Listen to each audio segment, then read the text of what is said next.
Paramashivoham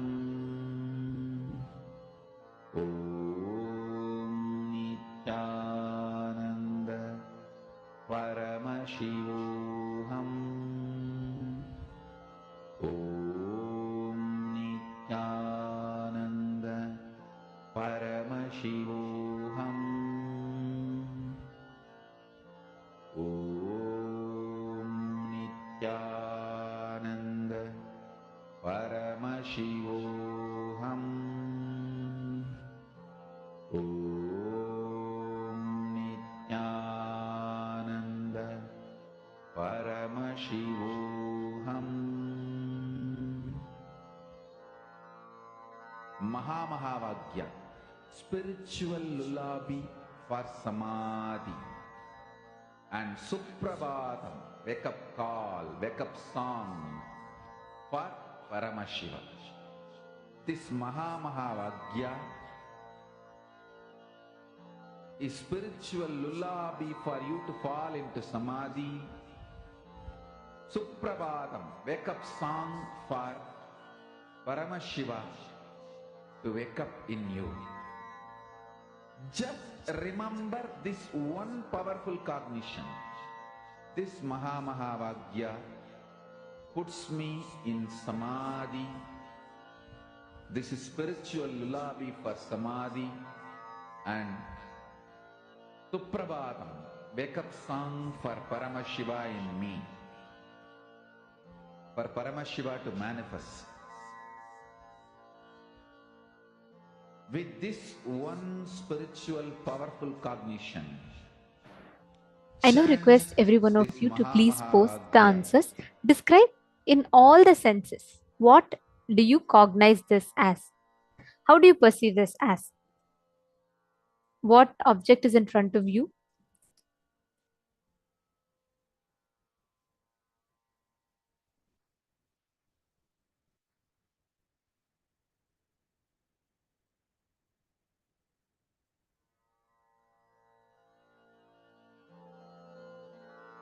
Mahamahavagya, spiritual lullaby for samadhi, and Suprabhatam, wake up call, wake up song for Paramashiva, for Paramashiva to manifest.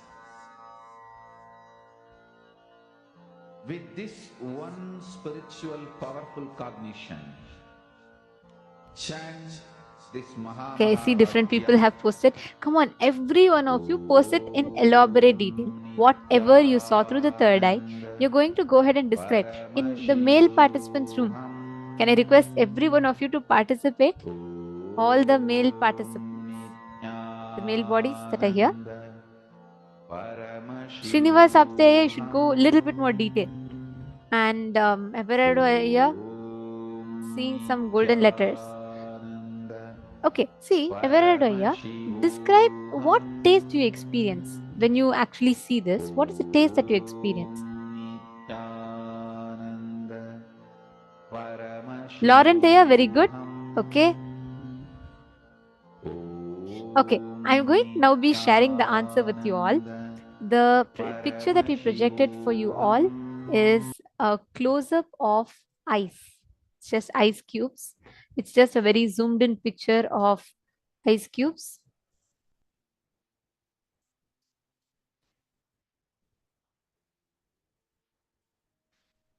Now, I'd like to take the answer from Lauren Taya. He's told he sees it's an microscopic view electron. Okay, he's put it's brittle and sharp to the touch and tastes rough, maybe salty.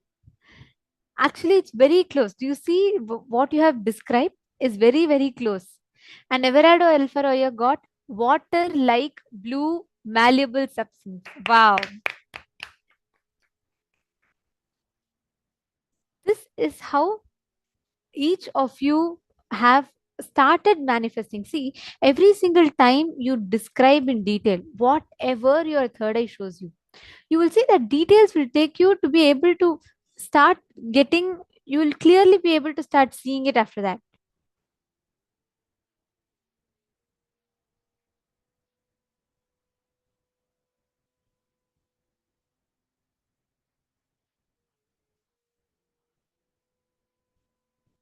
I'm just reading the different answers. Oh, Ma Marwa has posted. She's posted near mountain ice. Wow, very nice. And I'm also saying many of you have started manifesting it. Understand? You should not expect you should get it like spot on the first time. But the fact that you're describing it, go to the details of whatever your third eye is revealing to you. Ma Nitya Vamadevananda has posted glass structure, water, and smooth, which is very, very, very precise. That is right. You have manifested. And Guru Prasadini has posted that she's feeling cold when she touches it. Wow. So many of you have manifested. How many of you are able to see that it's a clear manifestation? Do you see there was no chance of you to guess what it was? Marwa is saying, I said ice and tough at the first in chat. Wonderful. Marwa, do you see now how each of you are manifesting? This is the clear power manifestation. I saw earlier some of you had a question if you are guessing it. This is not a guess. You could have never guessed what, just seeing the microscopic view of it. How many of you are understanding there's actually a power manifestation happening in you? We are going to be continuing to do more and more. I request all of you to sincerely participate in it. Now with this, let's move to the next session.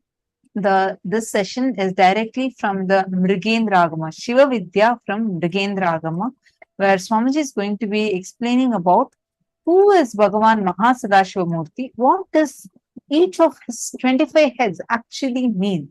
Let's listen to the revelation now.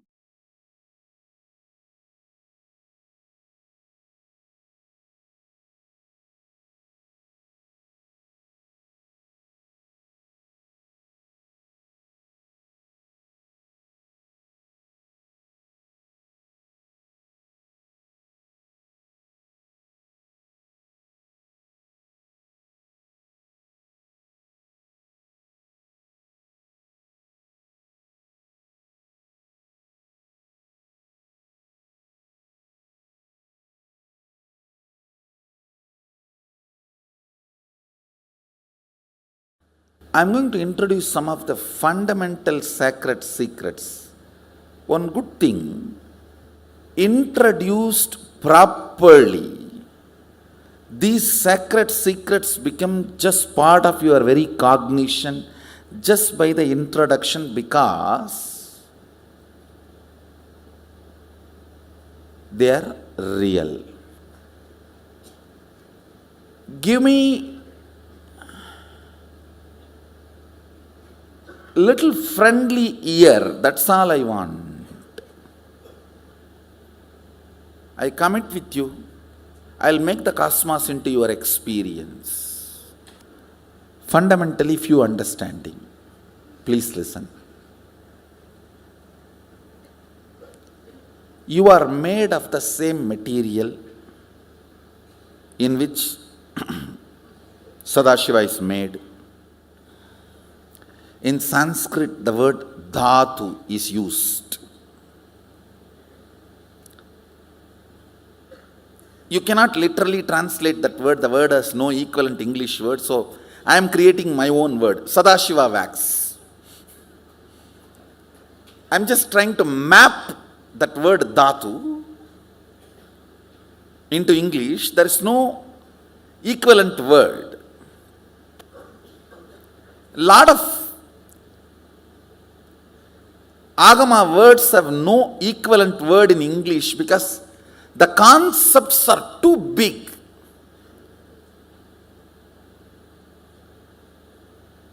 Unfortunately, the English language did not evolve to capture these concepts. Understand? I am not condescending when I utter these words. I just have to tell you exactly what it is.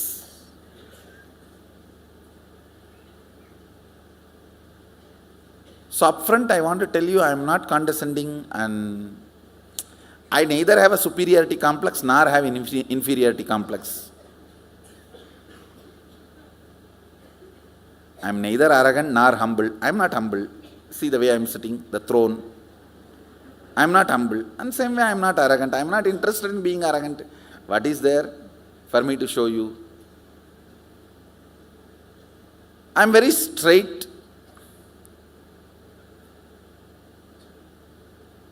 So please give me a little friendly ears so all these great truths I can transmit it to you in a very straight way.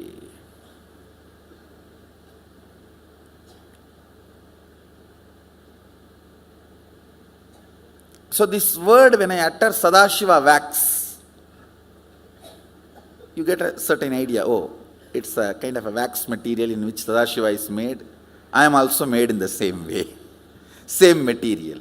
So this understanding, this thought current is captured in that one word, dhatu.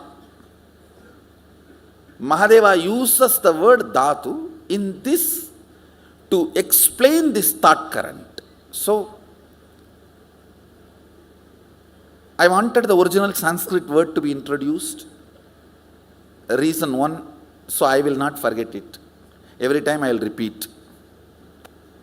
Second, when I give the original verse, you will find this word as a key word in the original verse. You are made of the same material in which Sadashiva is made. Mahadeva says in Mrigendra Agama,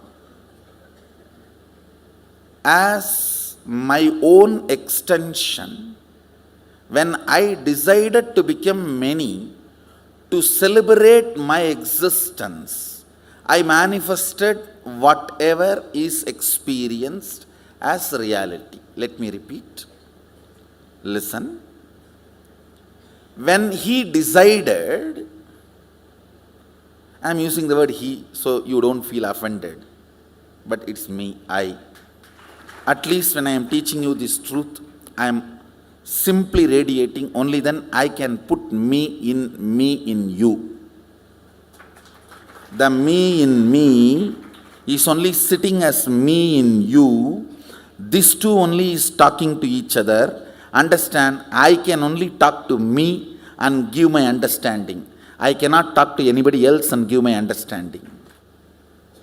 So the me resides in this as me, is residing in all of that as me, so that me, through this me, talking to me. And now I am telling you, please understand, Mahadeva is very clear. Even when you are struggling to realize his existence as you, he is you. Understand? I am repeating. Even when you are struggling with your self-doubt, self-hatred, self-denial, to realize you are Sadashiva, even during that period, you are Sadashiva.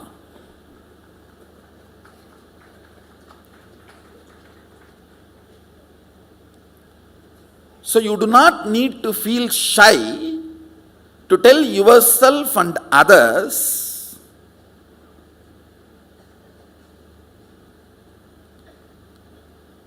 you are made out of the same material wax Sadashiva is made. Listen carefully.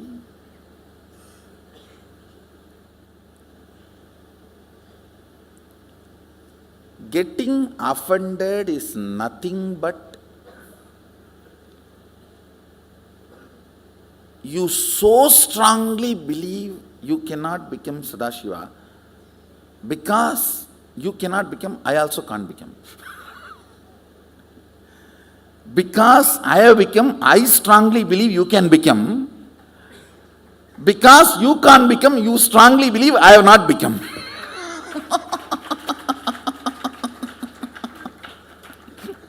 And this is what is the whole fight going on.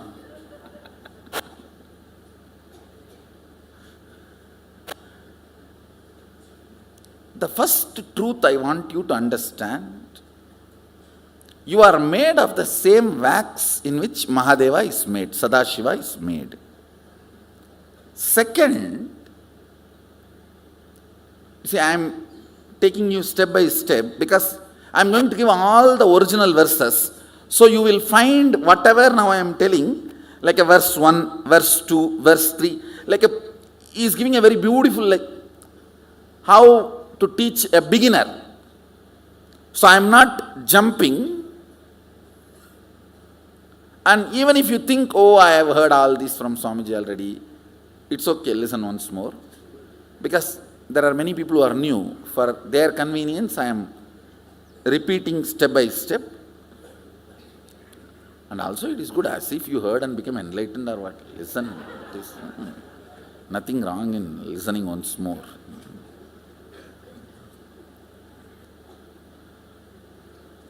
So till you become enlightened, listen again and again and again. That's all. So second, listen. Mahadeva says,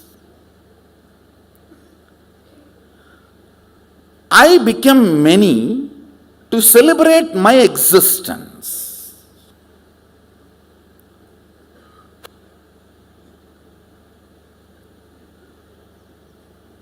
You became many only to celebrate your existence. Anywhere there is no celebration in your life, you forgot, you decided to become many.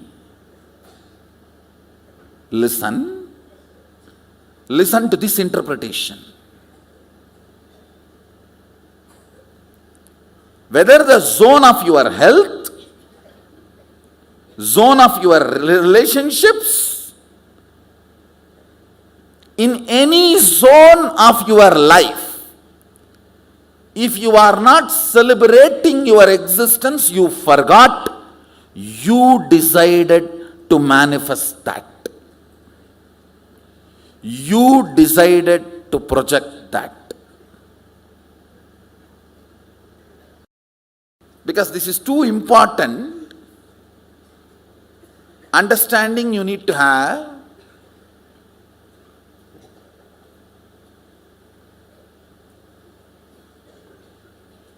Wherever you are not celebrating your existence, whether your health, your relationships, your wealth, your relationship with humanity, your relationship with life, your relationship with nature, your relationship with existence, your relationship with cosmos, anything you forgot, you decided to become that. You decided to manifest.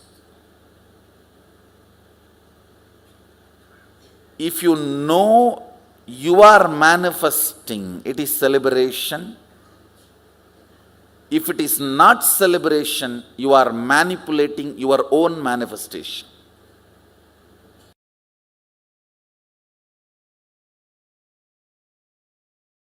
I am going to introduce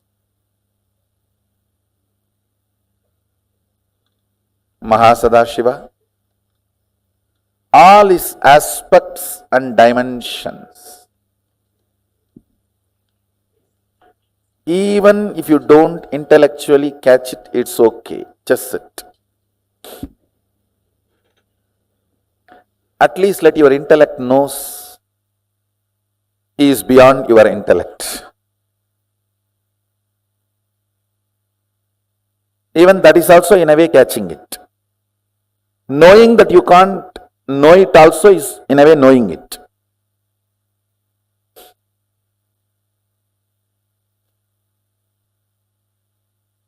So you can see Mahasadashiva's, the way he describes himself in Agama with Adi Shakti. You can see him with 25 heads. I should say, head without third eye is head. The moment third eye is awakened, it's no more head, it's identity. Head becomes identity when third eye is awakened. Till your third eye is awakened, even if your head is cut, no use. Nothing is lost. Because nothing worthy is there in the head. Once the third eye awakens only, you become an identity. So, because your existence is needed. Your existence is needed for you, for society, for humanity, for the universe. Till third eye is awakened, your existence is nothing more than this animals in the slaughterhouse. People look at that only as a next day meal. It's not looked as an animal. Of course, that is not right. That is the next. So you can see him having 25 heads. First layer 9, second layer 7, third layer 5, fourth layer 3, last layer 1. Listen, actually this 25 is not number 25. It is just countless. Any identity is part of Sadashiva. Then it is zillion or zillions and zillions. It's countless. Listen, first unit, length, all of you understand. Your logic. Breath, your visualization or emotion, heart. Understand, as long as there is only length and breadth, only these two exist. But when the length and breadth gets matured to depth, not only depth is born, in depth there are many other things born.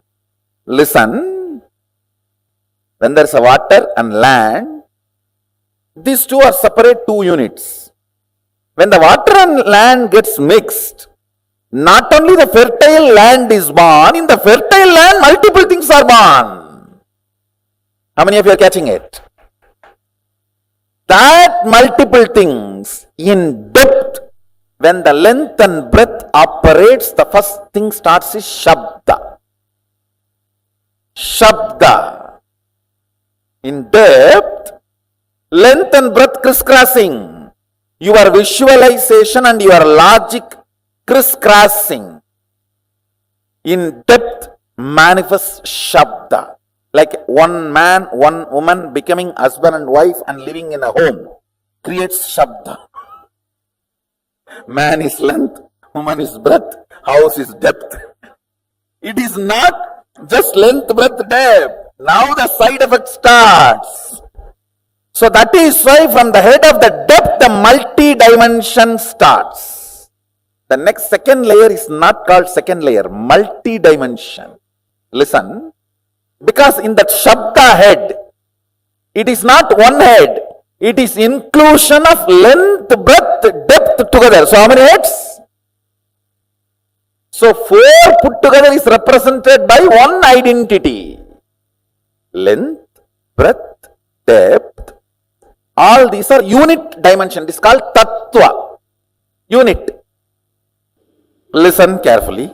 Just now you all understood. This Shabda head. This head. All of you are able to see the Shabda head. That is 4 in 1. Am I right? Which is not. Listen carefully. To give you the first initial understanding, I told that is 4 in 1. Now listen. Length is 1. Breadth is length, breadth plus breadth 2. Then depth is length 1, breadth 2, depth 3. So how many? When the depth is 6, how can Shabda be just 7? How many of you are understanding? Listen. So now, 1 length, 2 breadth, 3 depth put together goes into multi-dimension. So it is not 4. It's how many? Let's calculate. Length 1, breadth 2. So how many it becomes now? plus 3 of the depth. So then 6 plus the 1 Shabda, which is outcome of this 6. So how many? Shabda is not 1. Shabda is how many? 7. Listen. 7 plus this 3 plus this 2 plus this 1. How many of you are getting? So what is the Shabda number? When you look, 13. When you look superficially, how it looked? No, first 4. 1 layer depth. When you look, how it looked? 7. 1 more layer depth. When you look, only where it is coming. So the Shabda head is not 7. You see how he describes, when you look in the front, 9 faces appear. When you look in the side, again 9 faces appear. When you look in the back, 9 appears. When you look this side, 9 appears. Then it is round pyramid structure. 9, any side if you see 9, it does not mean 1 layer he has only 9. Understand? Come with me. In this calculation, I am teaching you depth. How universe multiplies. How life is multiplying. Shabda. Tell me now. Length is 1. Length 1. Breadth 2. Depth 3. So in depth, how many heads are there? So now, this gets into Shabda, where Shabda, when it is, see, till your child is born, he is part of both of you. The moment he is born, he is one independent entity. The moment Shabda is born, he is independent entity having all length 1, breadth 2, depth 3 as part of him. Because he has become independent, he himself has one more length, one more breadth, one more depth. Everyone is catching? So it is not plus, it is multi. Universe is multi-dimensional, not universe. The word is itself is too small. Multiverse is the right word. Now, when time is added to the length, breadth, depth, the next dimension, next unit is time. But understanding this in your cognition is very important. Time, when it is added, time is not fourth head, 4 head together, which is not 4, which is 1 plus 2 plus 3 plus 4. Because time is born now, it is 4. Now, when the time and Shabda gathers, forms Nada. Nada means defined sound.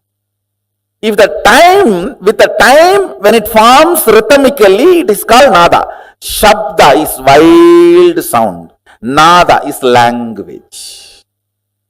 You understand the difference? Shabda is wild sound. Nada is language. Shabda is wild river. Nada is embanked canal. Nada kala is pure drinking water. I'll explain about that next.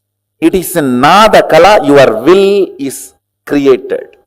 Understand, your will does not belong to a language. Sometimes even what you don't describe will become reality because it belongs to intelligence. See, when you create a will to manifest power, your wordings will never be adequate. How many of you understood that? The word you generate for manifesting powers, your will, the words you generate will never be adequate instruction. It will be like a legal document only. Unsaid, unforced, foreseen, unforeseen.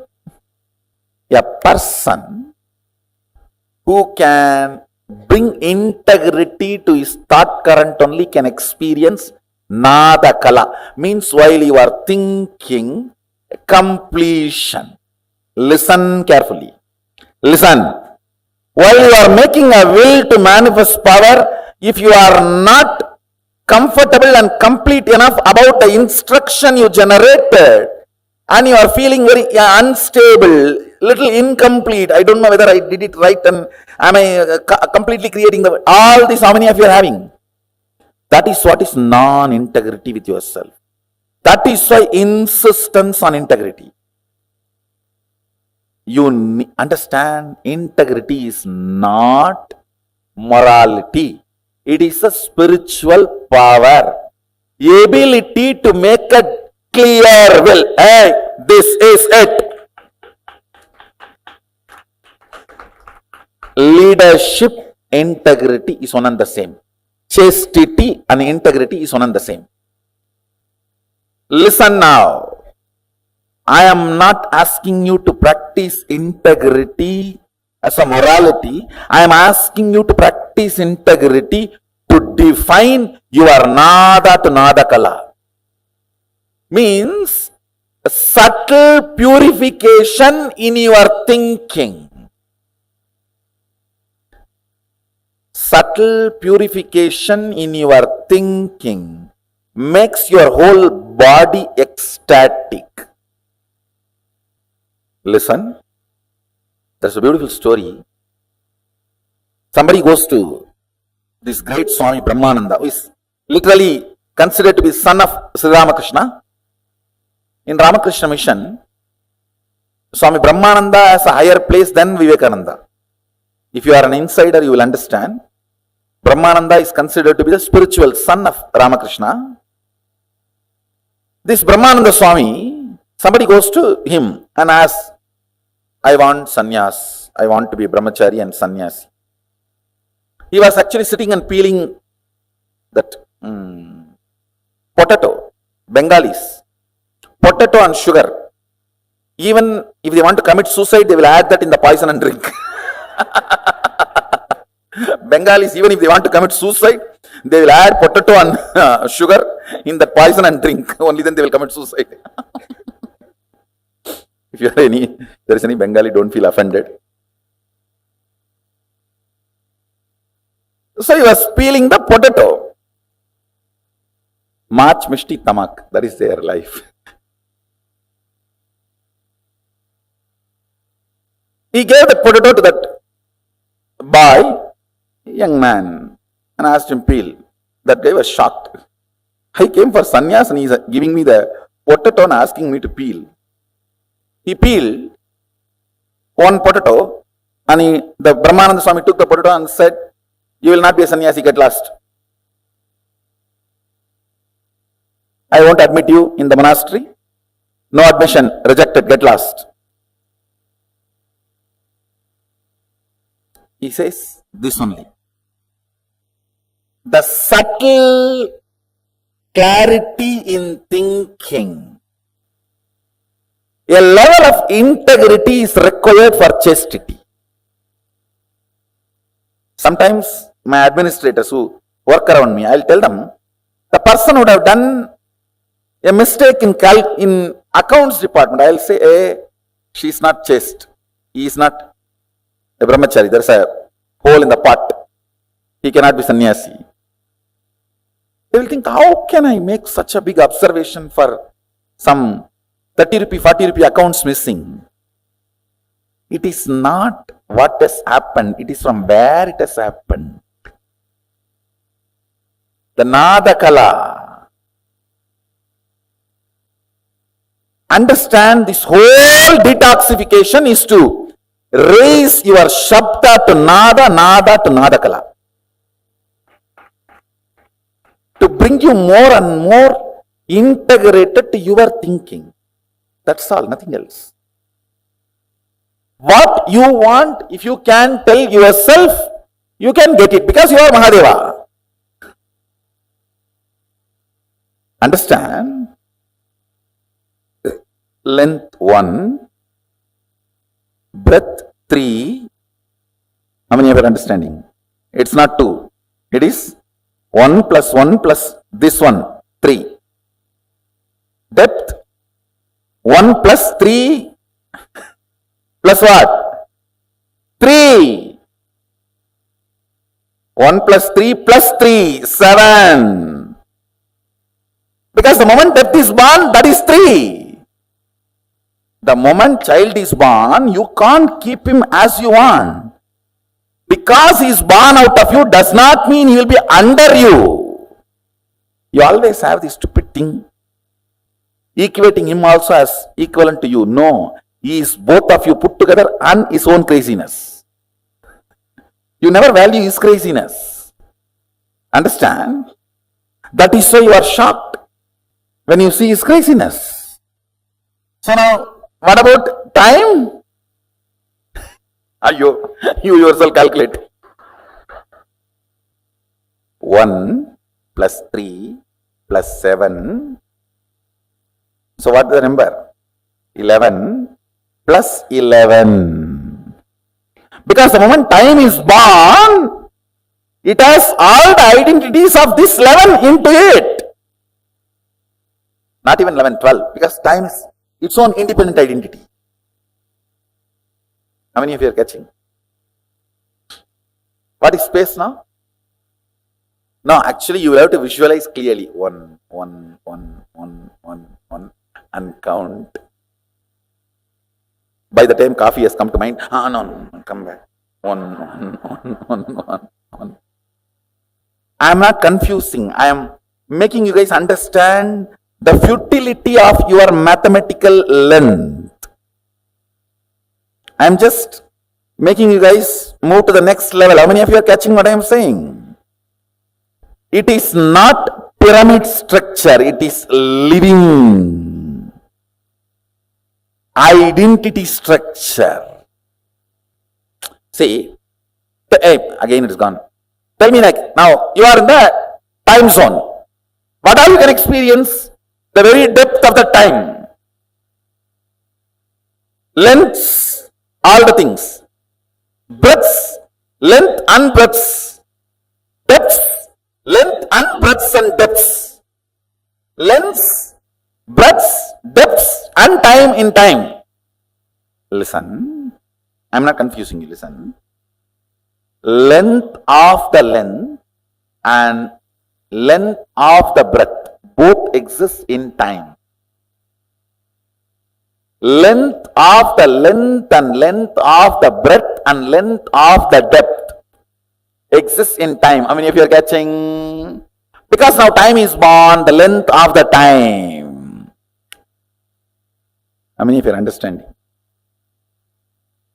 You may think, why should I know all this?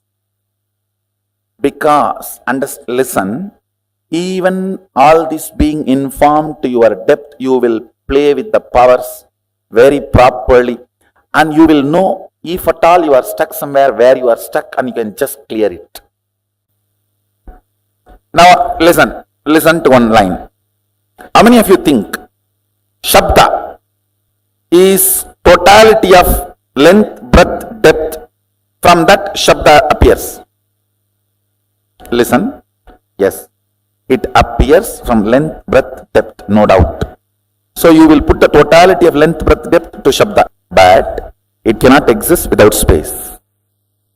That is why multi-dimension. Anything in multi-dimension may be generated from some of the unit dimension, but it cannot exist without all the unit dimensions cooperation. How many of you are getting? So all the unit dimensions have to be present in even the first of multi-dimension. Understand? I am teaching you the tattva, unit of the cosmos. Can sound, shabda, exist without space? In length, breadth, depth, it will be generated. But it will die the moment it is generated. Only if the space, it can hold it and keep it alive. Without space, can the sound be kept alive? then without space, the word I utter here, sound I utter here, it will die here. It will never reach your ears. It reaches your ears because there is a space. How many of you are understanding? So, multi-dimension means all the unit dimensions have to be present there. Multiple dimensions means all the unit dimension and multi-dimensions have to be present there. Now calculate. You are contemplating on Mahadeva and his glory. Understand? Only when your logic understands, it cannot capture. It allows the breath, emotion to open up, devotion to open up. When your devotion also understands, I cannot capture it. Your depth opens up. Your depth says, where am I to grasp him? Then your time opens up. Your time, when it goes crazy, the space opens up. The space only creates oneness.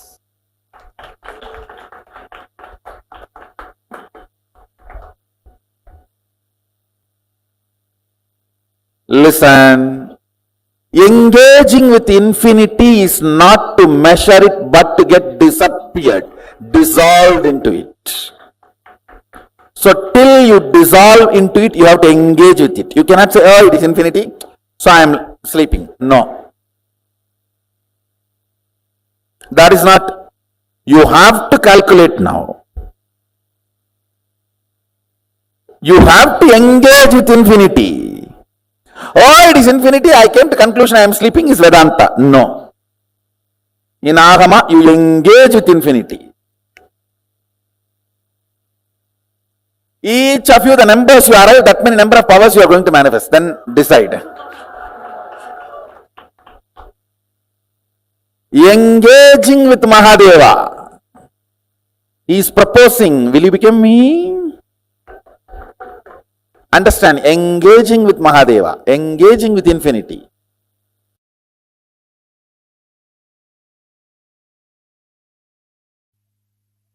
Now I will complete Vidya Tattva and Shiva Tattva, both, and make you experience the 11th dimension.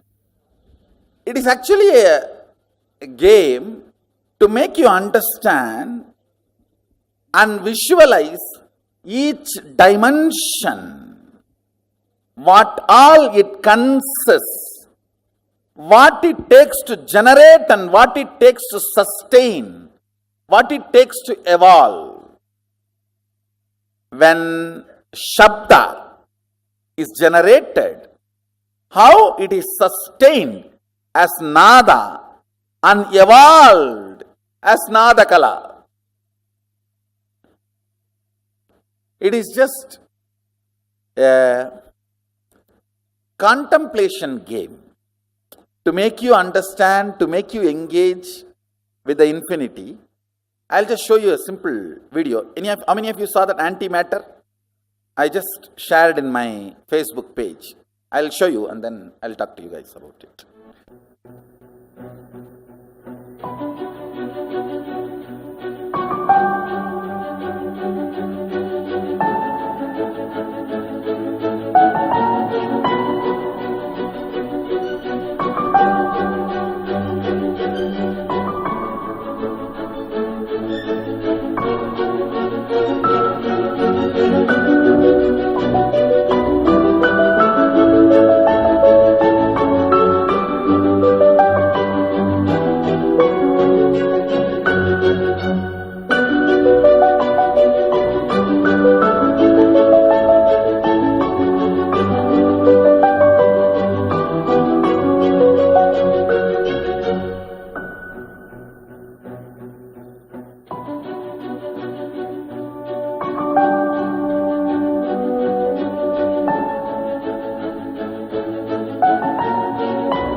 How many of you teleported successfully? At least once, raise your hand. All of you already produced antimatter. Understand, only if the vibhuti here, bhasma here becomes antimatter, it can travel and settle down in any place and become matter. Listen, I'll project now. This other side is just antimatter. How many of you are catching? The other side of all the heads. Avyakta.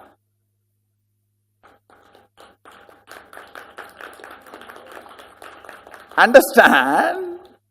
Now I have given one side. The other side is avyakta. Avyakta means antimatter, unmanifest, which exists but does not have any of the positive perceptive qualities of this vyakta. Listen, vyakta means which exists and can be perceived with a positive definition. With the positive definitiveness which you can perceive is manifest, vyakta. I know, many are thinking, anyhow, vyakta itself I have not understood, forget about avyakta.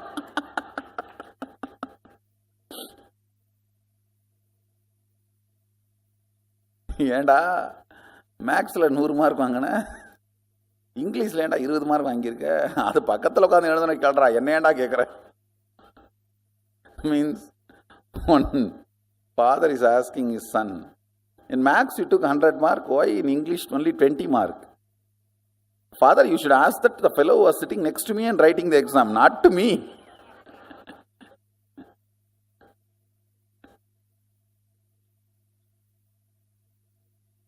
So vyakta itself we have not understood anything.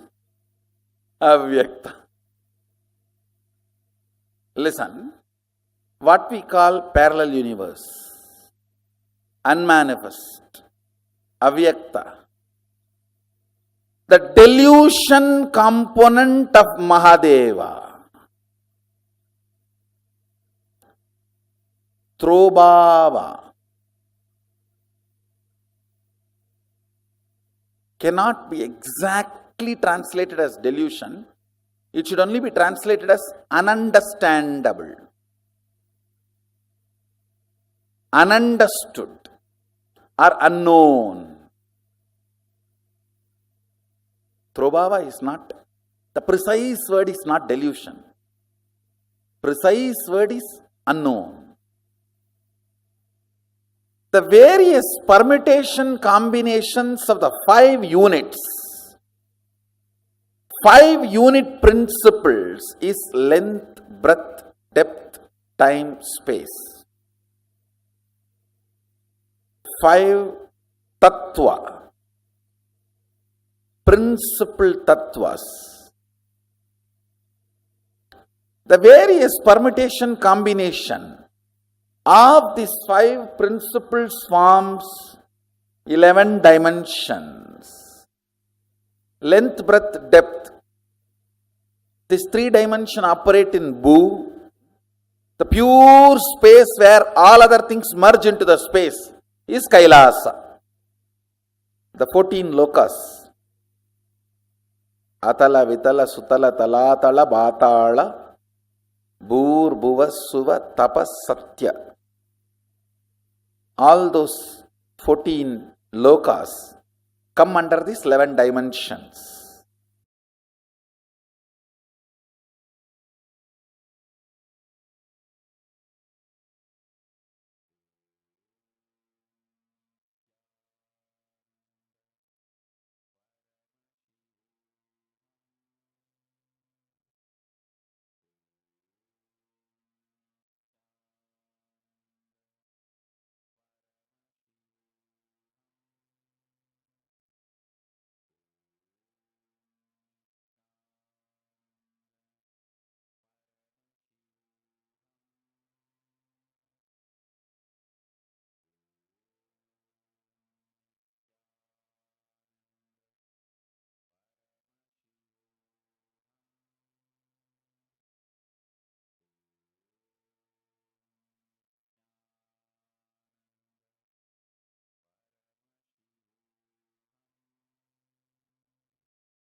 Paramashiva's message from Kailasa. Understanding the multiple dimensions of your existence can coexist without chaos and prioritizing simultaneously, spontaneously in you makes you chaos free, stress free, tiredness free, incompletion free, worry free. Listen, I'll explain. Very simple thing I can tell you. Visualize yourself with the 25 heads of Paramashiva, 75 eyes. Now decide all your problems, difficulties, business, everything.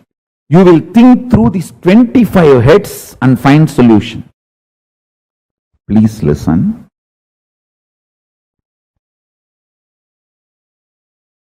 These visualizations like 25 heads of Paramashiva, 75 eyes of Paramashiva, 50 hands of Paramashiva, all these expands your conscious elasticity.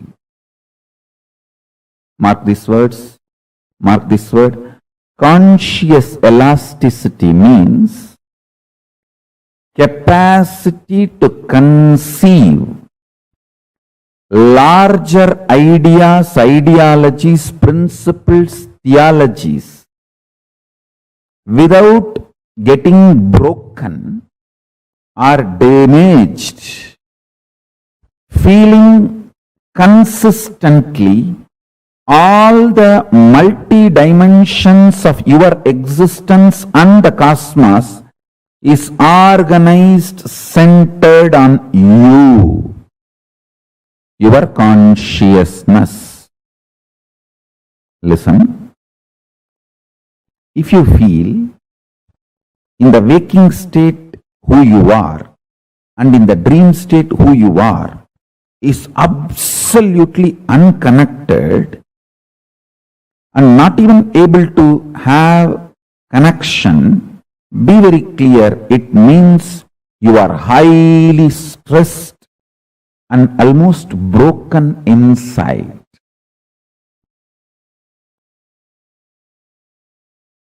The multiple parts of you, dreaming part, visualization part, thinking part, emotional component, feeling component, deciding component, all this, if it is connected in sync, synergic,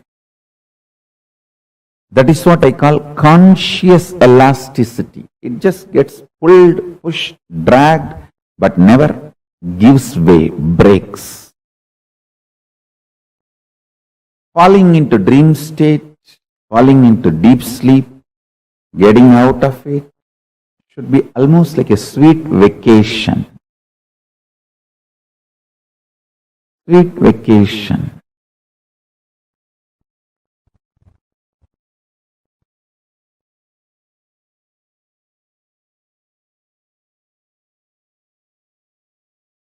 Conscious elasticity,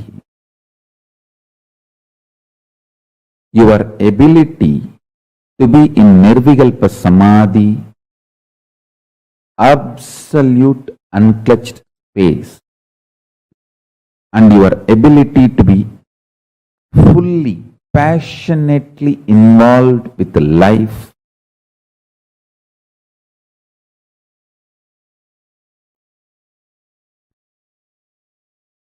living in Sahaja Samadhi,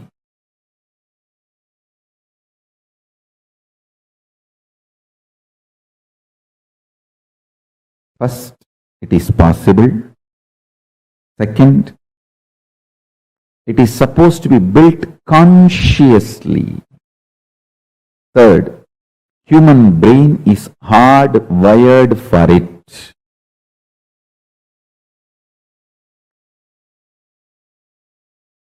Children should be taught that they are capable of this from the beginning.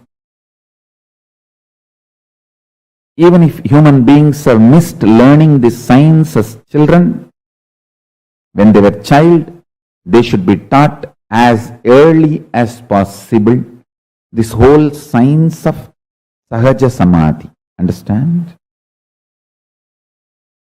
Let me come back to the subject I was talking. Visualize you with 25 faces. I tell you, every day you are also doing all these 25 actions. You are creating something, you are maintaining something, you are rejuvenating something, you are pulling yourself out of delusion sometimes, you are liberating yourself sometimes.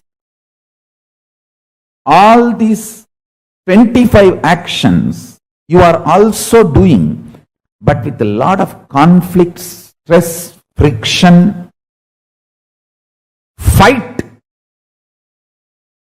internal chaos, because you do not understand all these 25 can coexist in a very orderly way. If you can organize your inner space and understand this 25 constantly is happening in you in a very orderly way. Please understand, this next 24 hours, I want to dedicate this,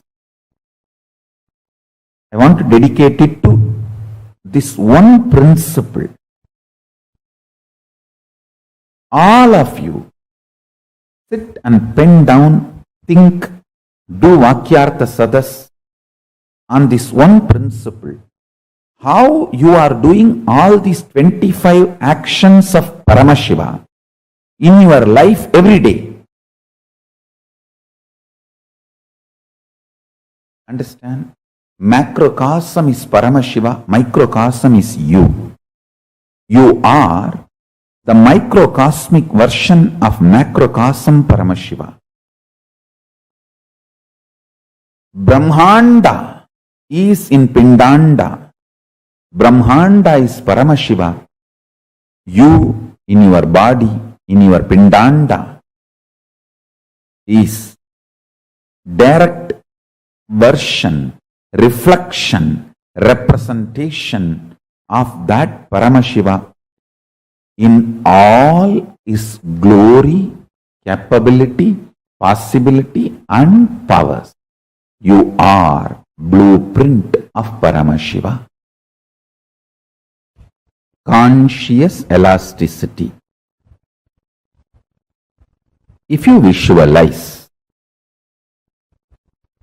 you with all these 25 phases of Paramashiva, the different aspects of your life,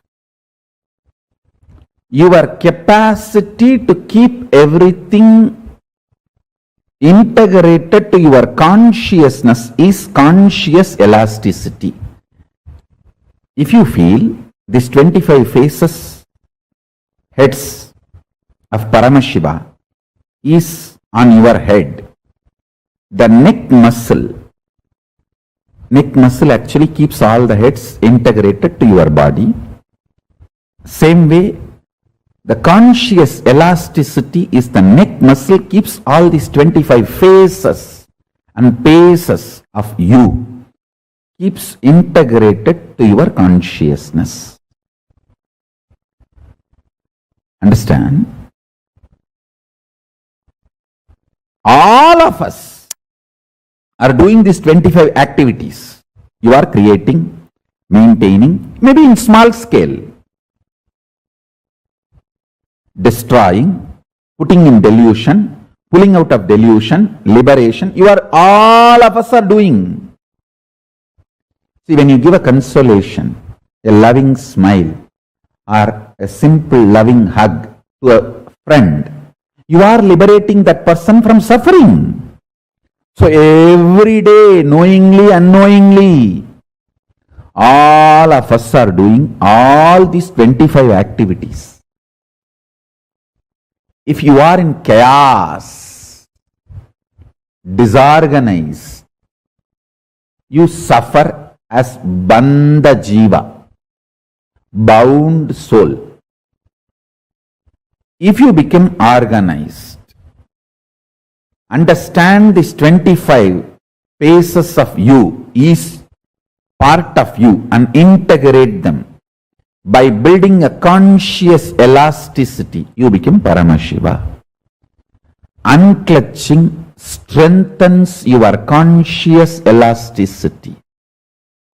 Your ability to be a creator or rejuvenator or liberator or destroyer or deluder, all your dimensions will be in sync if you know how to be unclutched. By more and more unclutching, build conscious elasticity.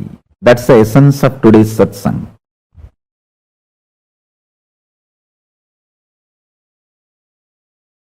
Same way, when we meditate on powerful cognition, our thought current also changes immediately.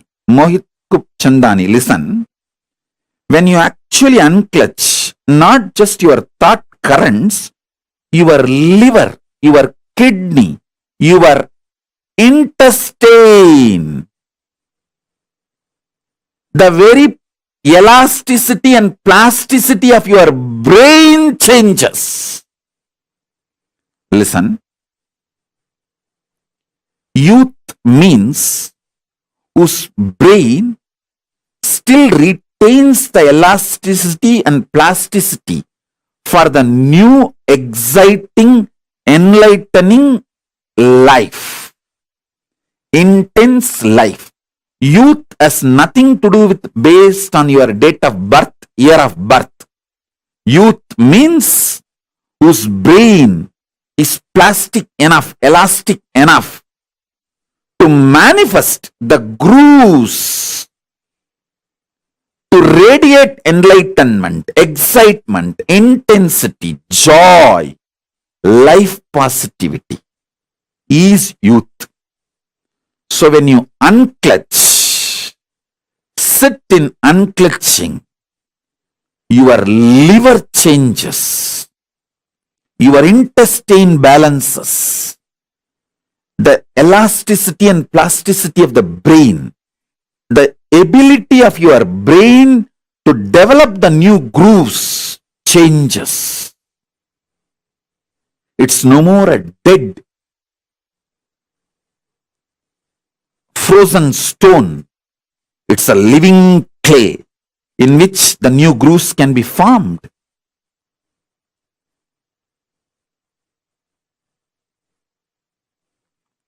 Youth is a person who can get inspired, who can get excited, who can really awaken himself for developing the grooves of enlightenment.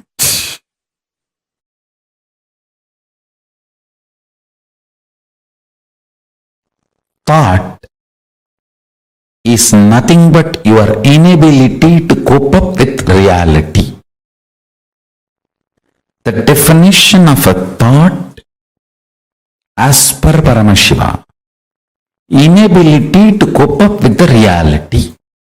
Whenever you are complete with the reality, you just function without something called thought.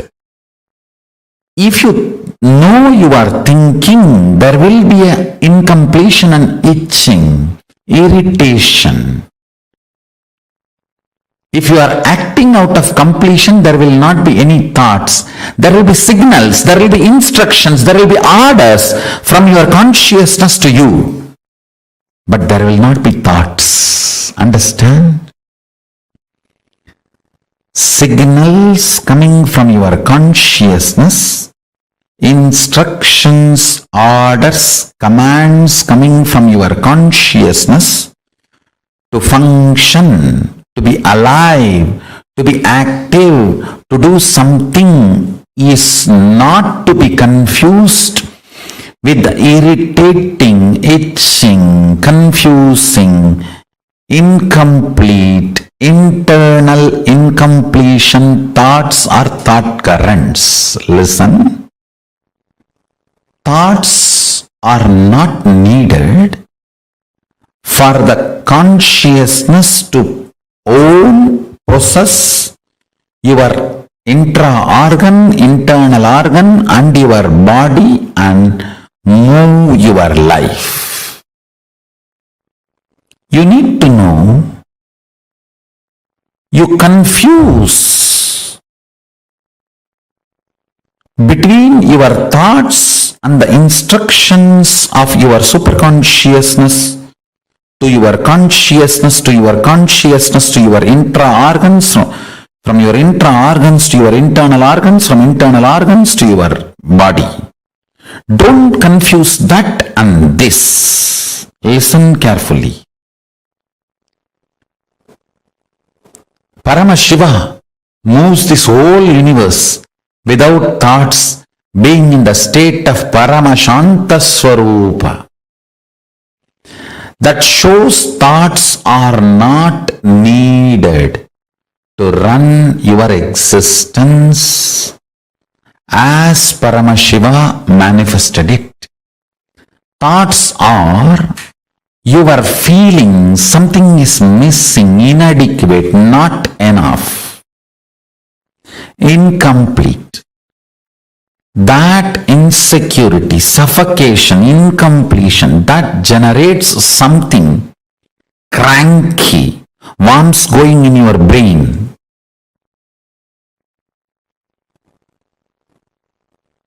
Parasites running in your intestine. That crankiness. The thoughts and thought currents generated by that crankiness is not needed to run your life. This is the most powerful, important cognition you need to cognize. Understand, Hinduism fundamentally does not believe in belief system or faith system.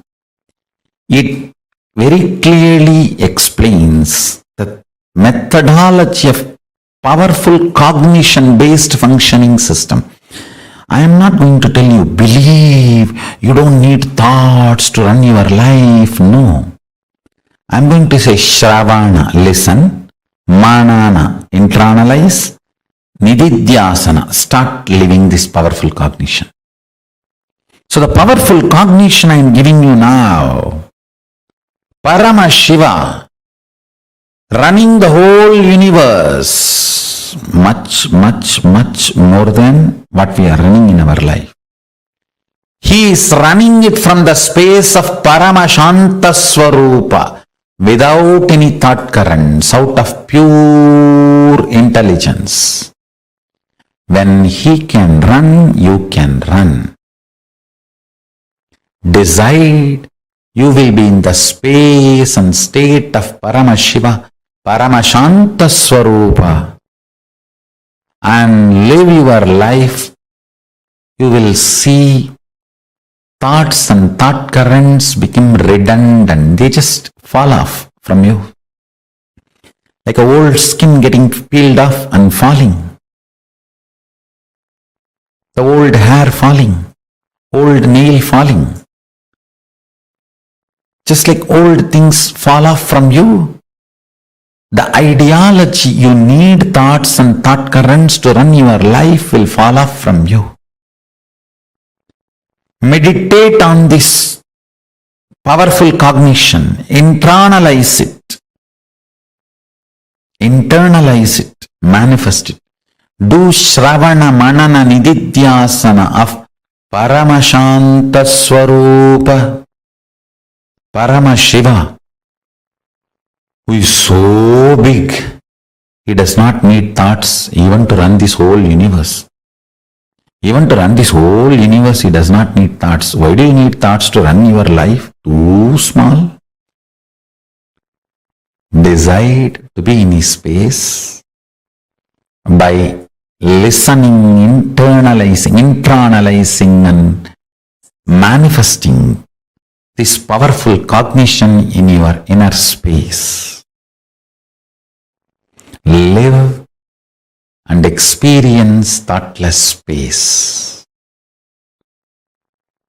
There is a space below your heart center, above the navel center, Anandagandha chakra, where all the 21 chakras, above 7, middle 7, below 7, all the 21 chakras merge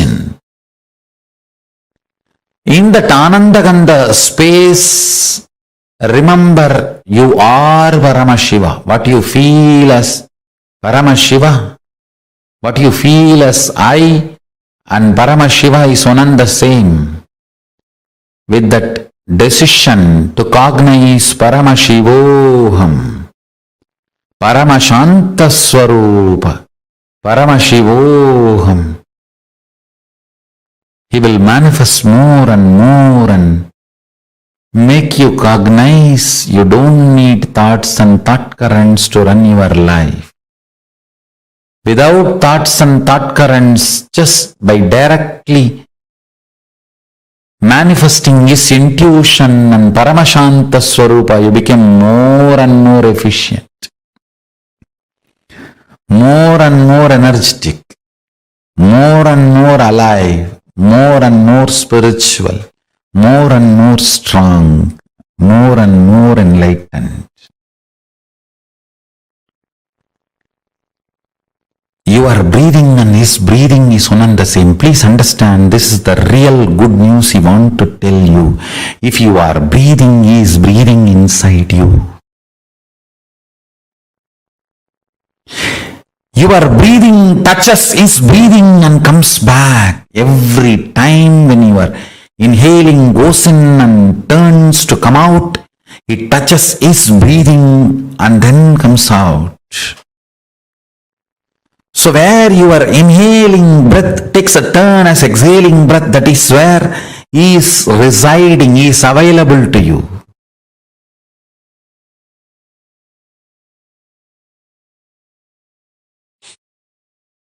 Listen carefully. This is the most important punch. Even if you are trying to clean up the mess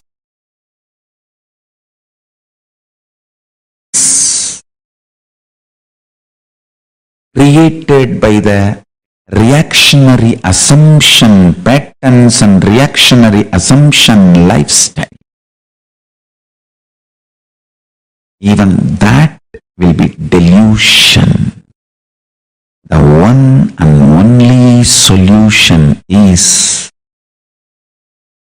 unclutching, withdrawing into supernal effulgence of Paramashiva. Listen. Supernal effulgence of Paramashiva.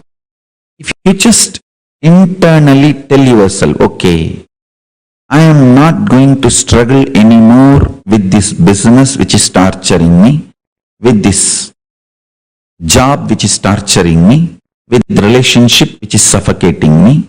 I am declaring liberation, I am withdrawing. Even if you take a conscious decision, don't do, I am not saying divorce, I am not saying resign the job, I am not saying sell the company, no. I am saying decide to create an inner space for yourself where you are not constantly functioning out of reactionary assumptions. This is what I call liberating cognitions, liberation principles. Withdraw. For 2 days still, I'm not going to get involved. Let me have my space. Let me sit with supernal effulgence of Paramashiva. Let me sit with Swamiji and talk to him. The supernal effulgence of Paramashiva.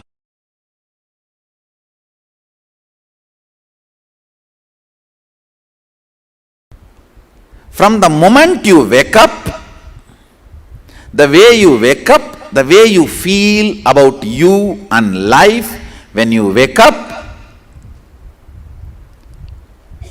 and why you eat what you eat, why you do things what you do in the morning, how you run your life, why you do what you do in the daytime, how you handle you when you are up, how you handle you when you are down, how you handle you when you are feeling you are gaining whatever you want, how you handle you when you are feeling you are failing in what you want. This whole cognitions, the bunch of cognitions, is what is called Swatantra. Right cognitions about you, life, how to handle yourself when you feel what you want is happening, and how to handle yourself when you feel what you want is failing, and how to handle you when you discover what you want itself is what you don't want. What you want itself is not what you really want.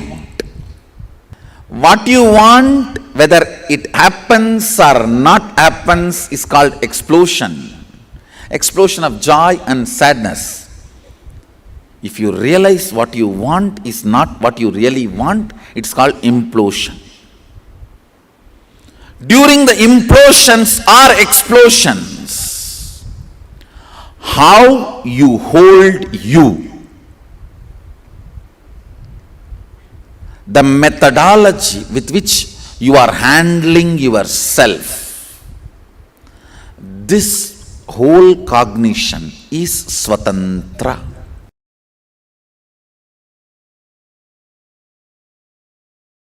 Listen carefully. Shanti means able to see the gap between what is the instinct of the I and what is the instinct of the mind. That is Shanti. Able to see inside your inner space. The thoughts generated in you, are they from mind or are they from I? Always the I realizes and releases only powerful cognitions. Always mind realizes and raises only powerless cognitions. It's an eternal law of life. Ability to see the gap is Shanti. Inability to see the gap is Moga. Understand? Worst shade of the lust is not the attachment with another person or the body. It is not the craving or the attachment you have for another person or the body. It is inability to see the cognitions you are carrying are from the I or from the mind. Shanti means ability to see the gap between these two. Is my decisions and ideas, identity is coming from the I or mind? Be very clear. All the great things comes from I and all the worst things comes from mind. Lust confuses you and makes you feel the I is the source of the mind, and many of the decisions of the mind gets the rubber stamp of I and gets executed. That is the worst forgery happens inside your system. Understand? It is like forging the president's signature. How can the country be safe if somebody forges the president's signature? Because once the moha is able to convince you the decision of the mind is the decision of the I, you just do it. Paramashiva is called as Paramashanta Swarupa. Meditate on this quality. I commit with you, I will program this Paramashanta in you.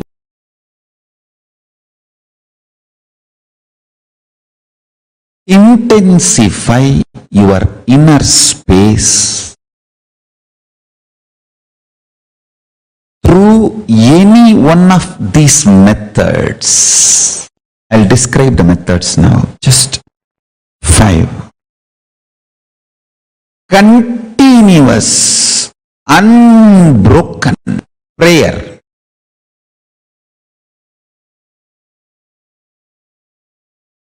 Or continuous, unbroken ajapa japa. Continuous, unbroken Paramashanta Swarupa Dhyana.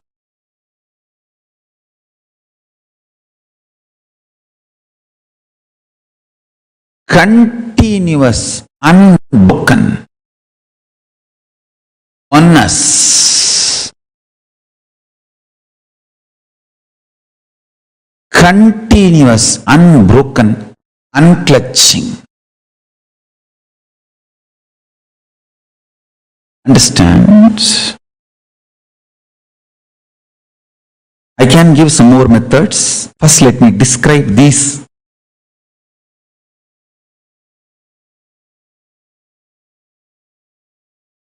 Use any one of this or all of it, no problem. See, sometimes you may feel that prayer is so deeply helping you. Do that. Sometimes completely sitting in Paramashanta Swarupa, just letting the universe run, and you sit as Paramashanta Swarupa, Paramashiva Swarupa, as the center of the whole universe. I tell you, really the life you feel inside you is center of the universe. I tell you, this is the fundamental truth. The inhaling prana going inside you touches the Dvatashanta, the space of Paramashiva, where Paramashiva resides in you. Only then it takes a turn and comes out. Understand the first sutra. If you start living in the space of peace of Paramashiva, Paramashanta Swarupa, remembering the reality, he breathes, inhales and exhales in you.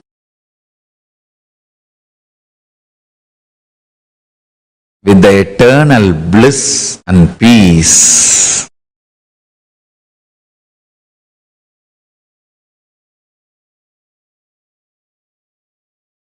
When that becomes Nithya in you,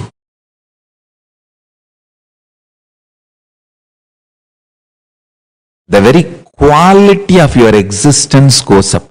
See, the taste, what you consider as joy, bliss, that very quality raises.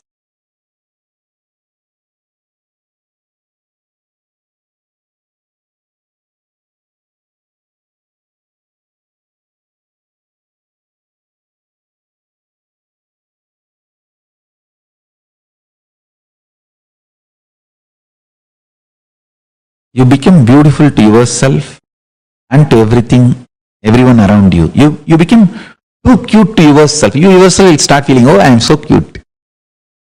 And everyone around you will start feeling that, oh, he's so cute.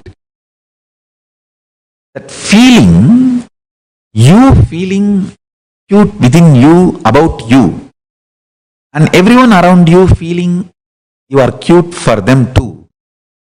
That is the fragrance of Paramashiva oozing out of you. That joy Paramashanta Swarupa.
Nithyanandam, Swamiji had very beautifully explained to us about what is conscious elasticity and how this 25 heads of Paramashiva, what does that actually mean? So beautifully Swamiji explained it to us, right? Now, we are going to be taking a few minutes to cognize whatever Swamiji had revealed. I request you all to take a few minutes and please share with us, what did you understand? Come on.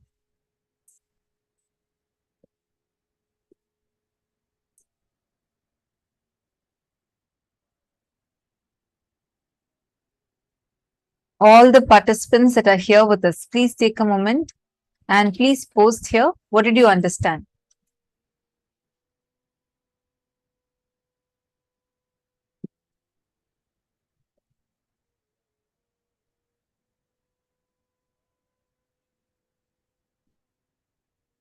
See, Sangeeta Patel, what did you understand as what is conscious elasticity? Take a moment and please share with us. What did each of you understand as conscious elasticity? And why is this conscious elasticity so important?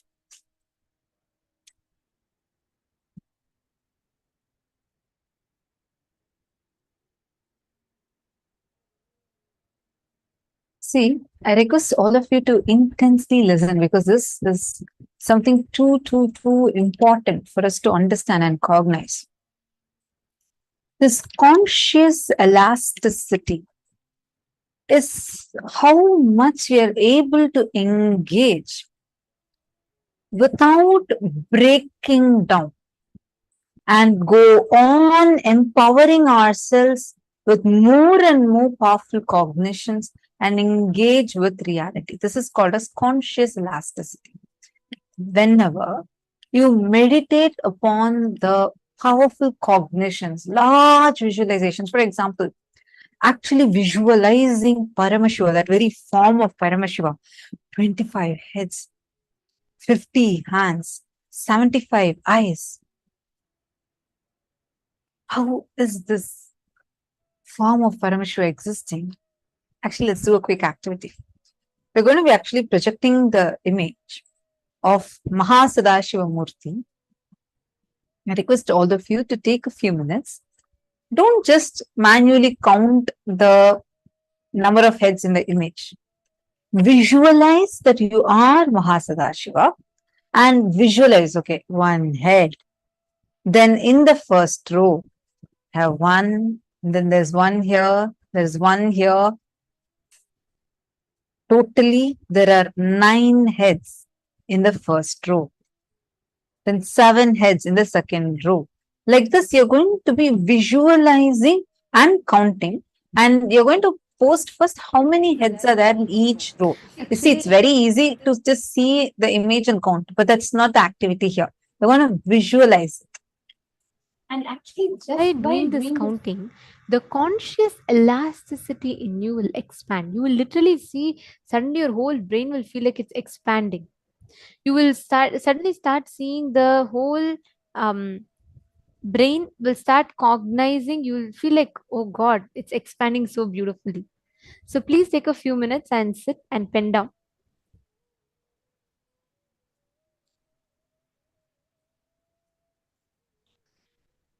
We will be projecting the picture also to all of you, but as much as possible, visualize it consciously. Don't try to you do logically, just visualize it. Sadashiva is with 25 heads. So actually sit and visualize how it will be stacked up layer by layer by layer.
with this visualizing, and in the next step, see, even just by you cognizing consciously, grasping the form of Mahasadashiva. Now, in the next step, let us verify it. If you see in the first layer, there are 9 heads, the second layer has 7 heads, the third layer has 5 heads, fourth layer has 3 heads, and the fifth layer has 1 head. So, total is 25 heads, and it is not just a number, it is countless identities being manifested.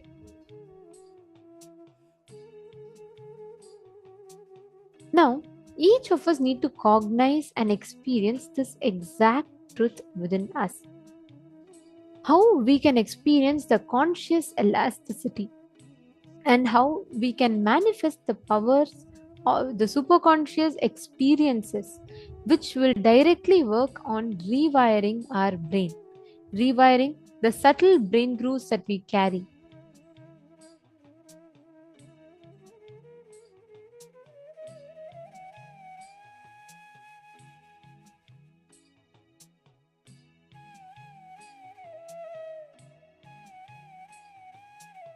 Now, let us all enter into the next session where we understand about what is rewiring of the brain and how it happens.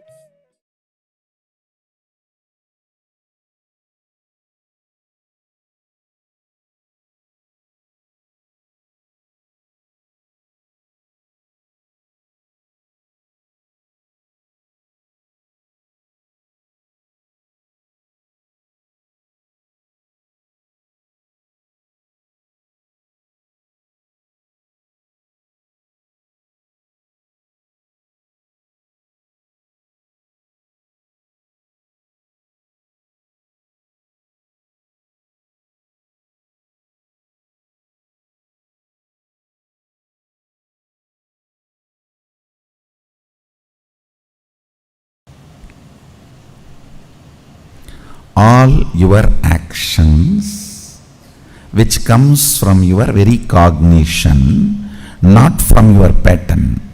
How to differentiate? I will show you. If your actions are celebrated by you when you are up or down, it is the actions from your cognition. If some of your actions are not celebrated by you while you are up and down both, then it is your reaction. Understand?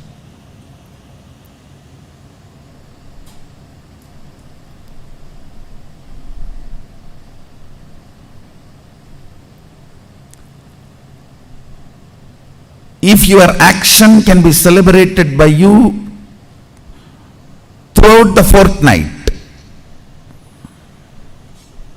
it is from your depth, cognition. For women, even one night. It is from your depth. You don't need to wait for a fortnight to go through the ups and downs. That is a blessings in a way, because you have a scale ready-made in your hand. Within 3-4 hours you can find out what you did is right or wrong. Listen carefully. Throughout your ups and downs, if your actions are recognized by you, it is the action from depth, it is not reaction. This is the scale. If your actions are not celebrated by you, it can be even so-called spiritual practice, but it is only reaction. Listen carefully. I am not saying all reactions are wrong, but I am saying all actions are right. Understand? All actions are right, but I am not saying all reactions are wrong. Running away from snake is a reaction but not wrong. Running away from fire is a reaction but not wrong.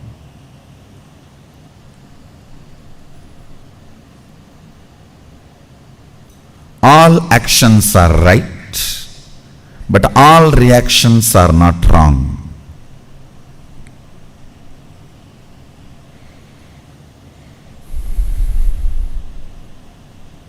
I am literally rewiring your brain. That is why you feel, oh God, what is going on?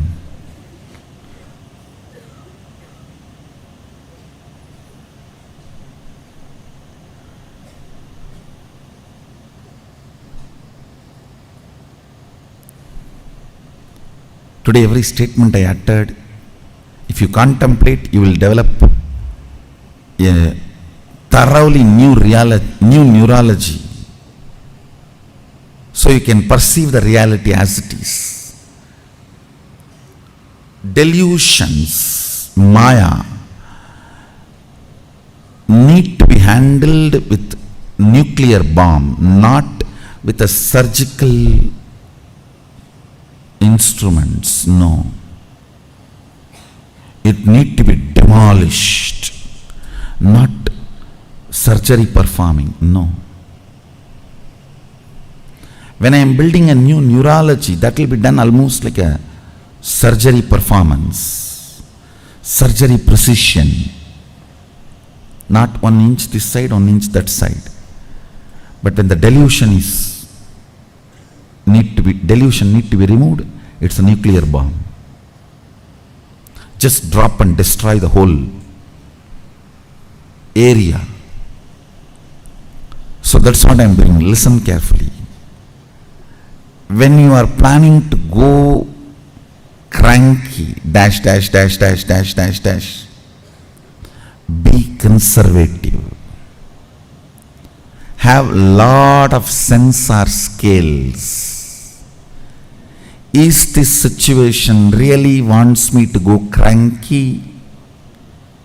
Is this situation really wants me to go crazy? Is this situation really in need of me getting overwhelmed? Is this really demanding that I should get stressed? Only then things can happen. Understand? Every time you get stressed, you wash your neurology with the pitta layer, which takes almost 2-3 hours of bliss to remove the effect.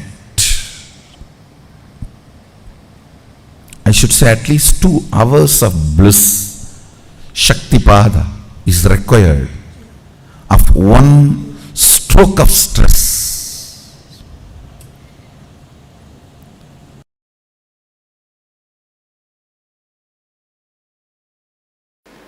The ability of your brain's power, ability of your brain's expertise, the subtle grooves of your brains, its ability and expertise to catch the experience of consciousness.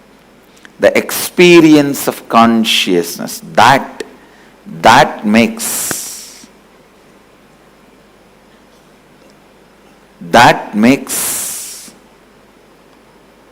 experience of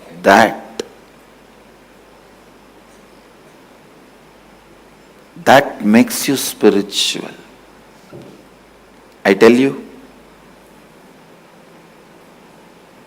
all spiritual practices are just to develop that subtle brain grooves in you to catch the pure consciousness.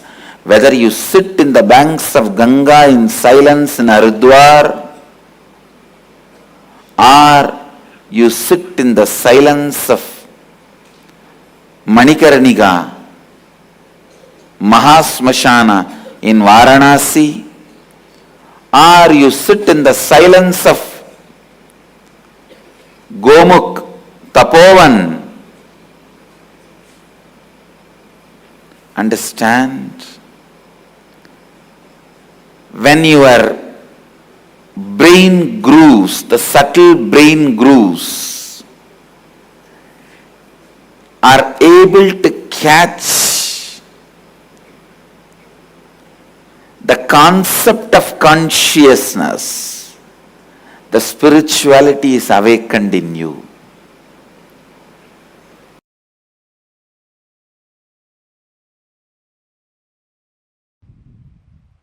Understand, practicing surrender or unclutching or Anandagandha Dhyana,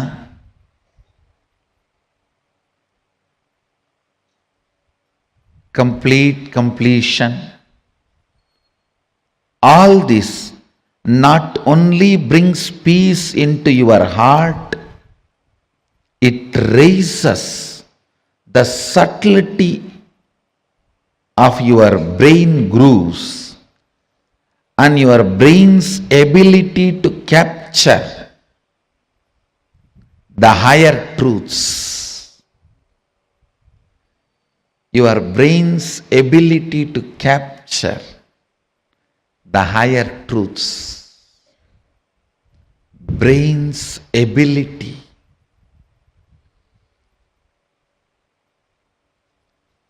to live the higher truths.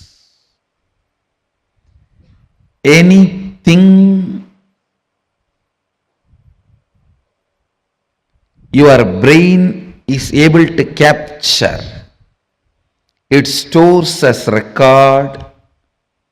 The most subtle one your brain captured makes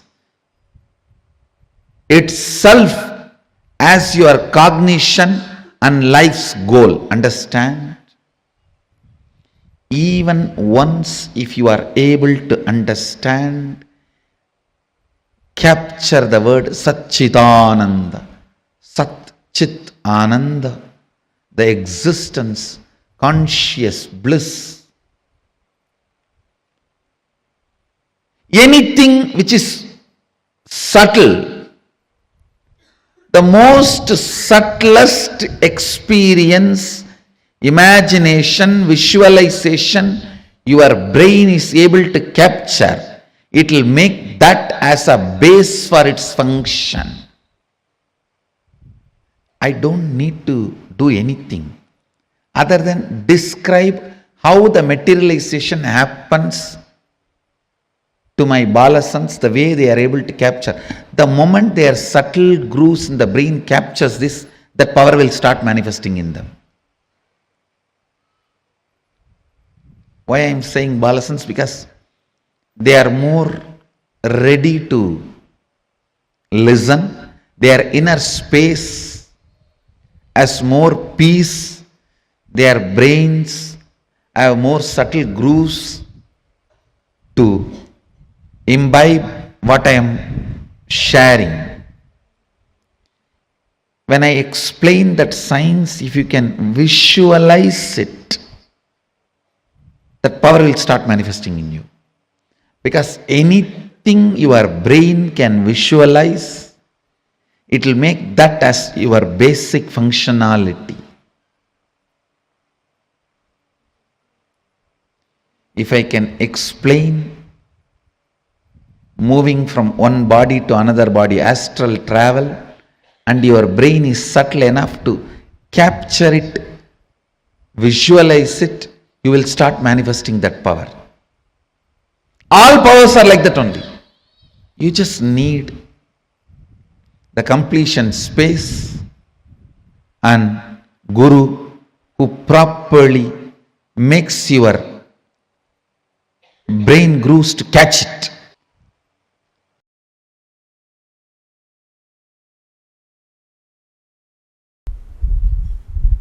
Understand?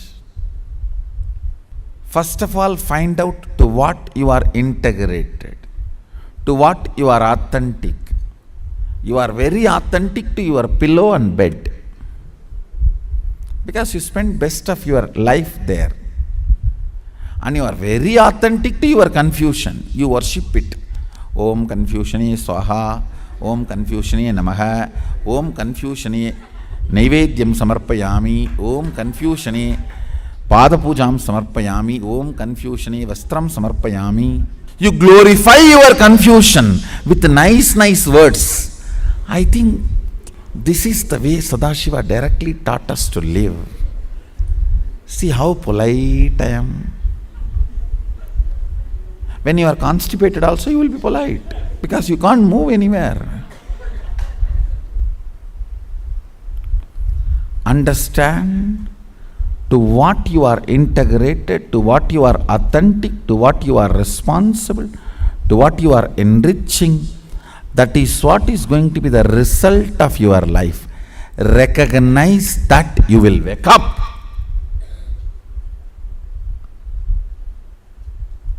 And align your integrity, align your authenticity, align your responsibility, and align your enriching. Recognizing makes you manifest the state of Sadashiva. Understand? State does not need to be achieved, you have it. If Sadashiva is 100 unit integrity, you have 100 unit integrity. He is integrated to Turyadita, you are integrated to Sushupti, that's all. But the integrity unit is same. Recognizing the integrity to Turyadita builds an extraordinary, beautiful brain grooves, is equivalent to recognizing $1 billion is more worthy than the bag full of pennies. That recognition is what I call recognizing.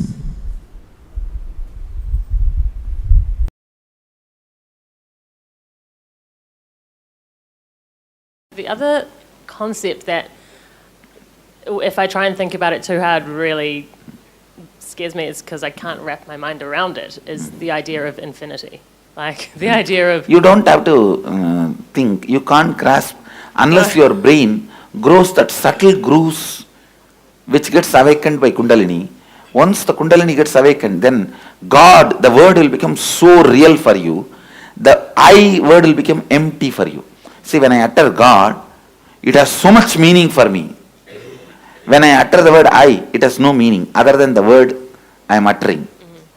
For you, when you utter the word I, it has so much meaning for you. When you utter the word God, it is just emptiness. So the shift will happen when the Kundalini reaches Sahasrara. Okay, cool.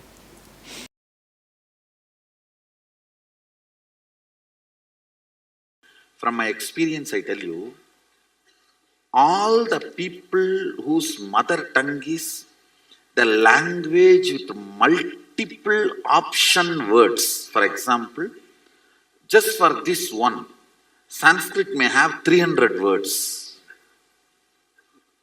The multiple option word mother tongue people have a very high developed brain grooves. From my experience, I saw. So in a way, I will say, for example, if you utter a word cow, and the time it takes for the English person to grasp the visualization of the cow, and a Sanskrit person, ko, and the time it takes, at least 100.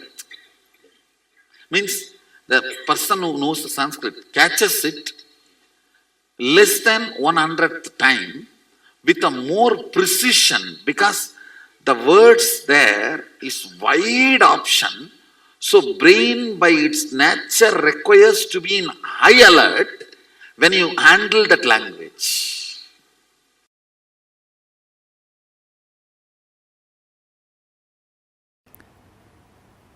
Every idea, thought current you cherish in your brain creates certain map.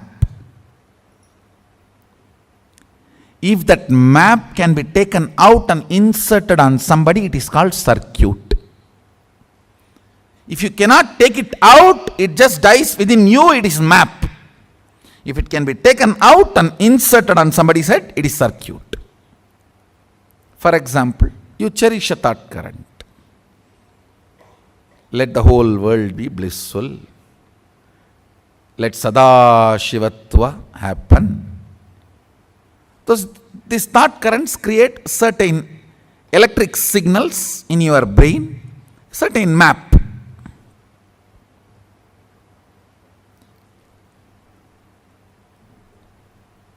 If you are able to hold that stably till the other brain vibrates to the same frequency, it is called circuit. Understand? My Sadashivatva, I hold on to that till all of you are able to reverberate to that frequency. That is what is initiation. One good thing with your brain is it always goes towards the bright side. Like a water always flows towards the lower end, your brain, any higher frequency, it always flows towards it. That is why almost everyone says, when I sit in front of Swamiji, all my problems are forgotten. That is why when I want to make some decision, cherishing my problem, I don't want to go in front of him. Because my mind will change if I go in front of him or if I talk to him.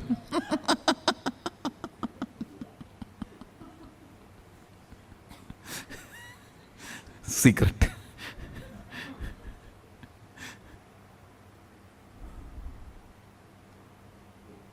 See, when I initiate all of you into powers, it is nothing but I just hold that power circuit and sit quietly, so all your brain starts reverberating in the same frequency. So this map becomes circuit in your system.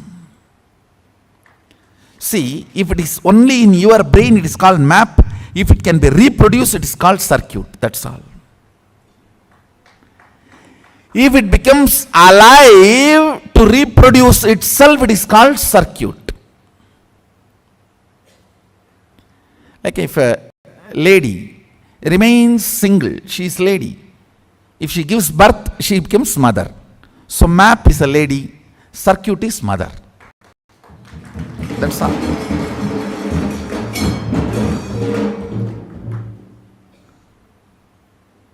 Actually, I am telling you, first 10-20 powers only, you need to, what to say, that kind of a little catching up will be like a little work. Once your brain starts catching up even 10 circuits of these powers, after that initiating all the powers manifestation is just like that. It's like a sipping cup of coffee, that's all. I can just have, you can have coffee with Swamiji and have 20 powers and go. It's nothing more than that.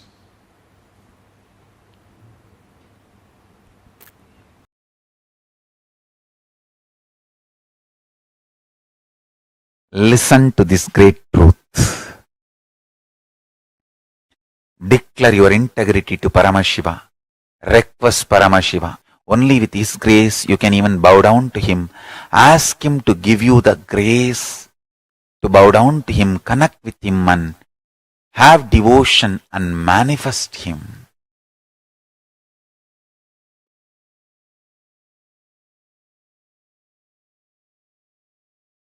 That's enough.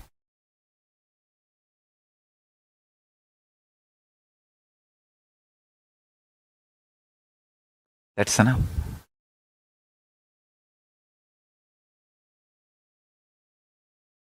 He will manifest and bless all of us. So now, sit straight. Let's dissolve into Paramashiva. Let Paramashiva manifest now in all of us. Sit straight with the original verses, original words of Paramashiva. Understand, Paramashiva himself uttered these words in Agama to describe himself. I am going to utter the original words of Paramashiva and invoke him in all of us. He is going to manifest now. Sit straight. Close your eyes. Om Satyo Jatam Prabhatyami Satyo Jataya Vai Namo Namaha Bhave Bhave Nati Bhave Bhavasvamam Bhavodbhavaya Namaha Vamadevaya Namo Jyeshtaya Nama Sreshtaya Namo Rudraya Nama Kalaya Nama Kalavigaranaya Namo Balavigaranaya Namo Balaya Namo Balapramadhanaya Nama Sarvabhuta Damanaya Namo Manonmanaya Namaha Akorebhyo Takorebhyo Gora Gora Darebhyaha Sarvebhyo Sarva Sarvebhyo Namaste Astru Rudra Rubebhyaha Tatpurushaya Vitmahe Mahadevaya Dhimahi Tanno Rudra Prachodayat Isana Sarva Vidyanam Ishvara Sarva Bhutanam Brahmatibatir Brahmanotibatir Brahma Shivo me Astu Sadashivom.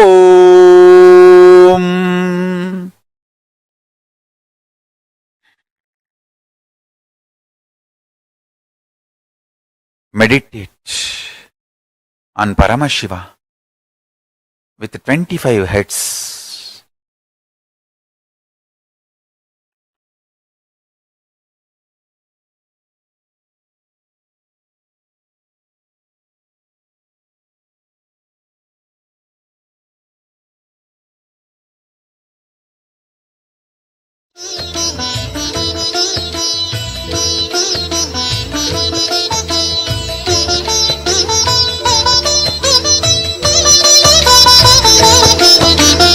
ஏகதயாநிதி ஈஸ்வரனாம் நமையீன்றவள் சூருக்கு காவலனாம் சாஸ்வதமானவன் ஈஸ்வரனாம் நம் சாகச செயலுக்கு மூலவனாம் சிவபெருமான் யுக சுகம் தருவான் வழியுரைத்து நல்ல வரம் தருவான் சன்னதி வந்தோர்க்கு நிம்மதி தந்தாளும் ஈசனை நேசனை போற்றிடுவோம் நடன சபேசன் திருவருள் நாடி நடப்போம் நடப்போம் மதுரை பதி தேடி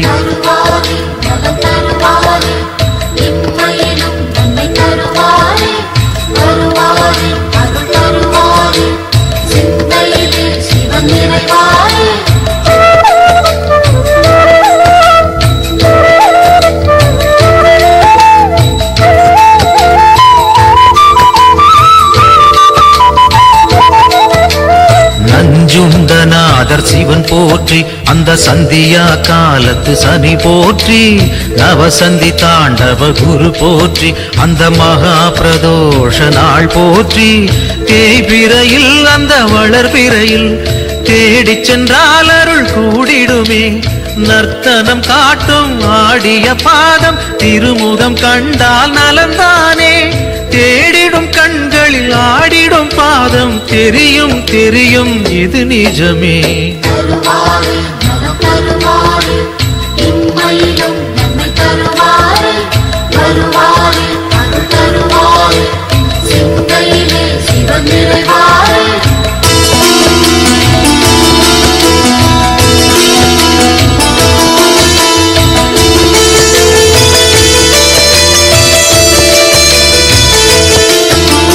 கனலென மூழ்வது சிவன் தேகம் பெரும் கருணைக்கு ஈடு அவனாகும் ஐந்தனானது பிரதோஷம் நல்ல சுபிட்சத்தை அருள்வது பிரதோஷம் பௌர்ணமியில் சிவ பூஜை செய்தால் சிவனவனின் அருள் நம்மை சேரும் ரிஷபத்தில் தோன்றும் ஈஸ்வரன் கோலம் பார்த்திட கூடிடும் சந்தோஷம் திருநீரு பூசி திரிசூலம் தாங்கி இறைவன் அருள்வான் கோடி வரமேந்தி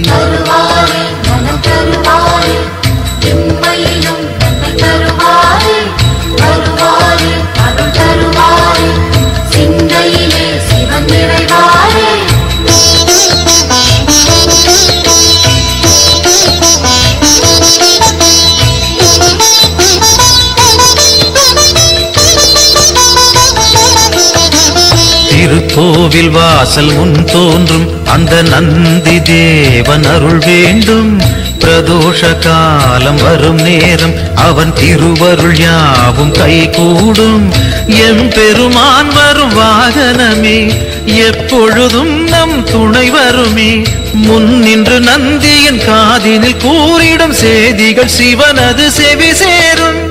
இம்மையில் நலம் தரும் சிவனது அருளால் எடுத்த செயல் யாவும் ஏற்றம் பல காணும்.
पशुपतये नमो नमः।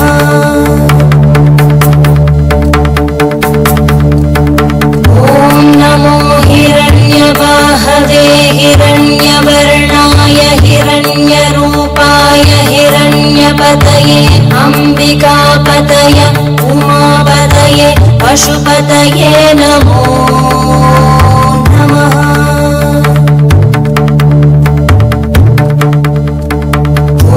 नमो हिरण्यवाहवे हिरण्यवर्णाय हिरण्यरूपाय हिरण्यपतये अम्बिकापतये उमापतये पशुपतये नमो नमः।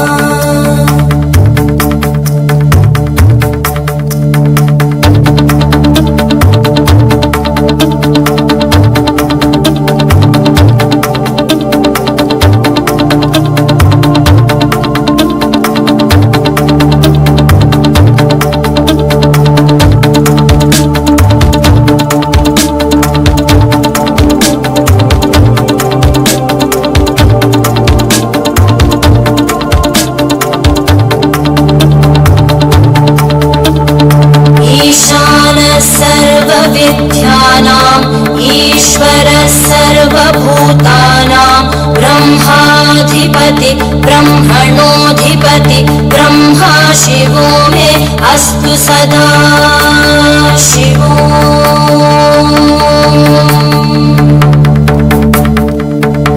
ईशानः सर्वविद्यानाम् ईश्वरः सर्वभूतानां ब्रह्माधिपति ब्रह्मणोऽधिपति ब्रह्मा शिवो मे अस्तु सदा शिवो।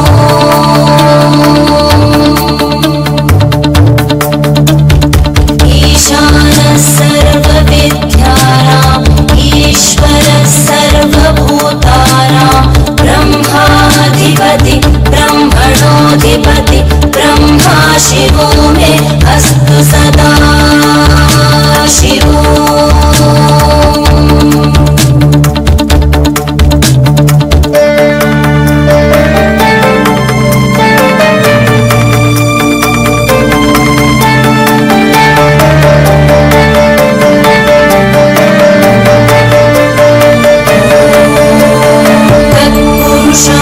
विद्महे वाग्विशुद्धाय धीमहि तन्नः शिवः प्रचोदयात्।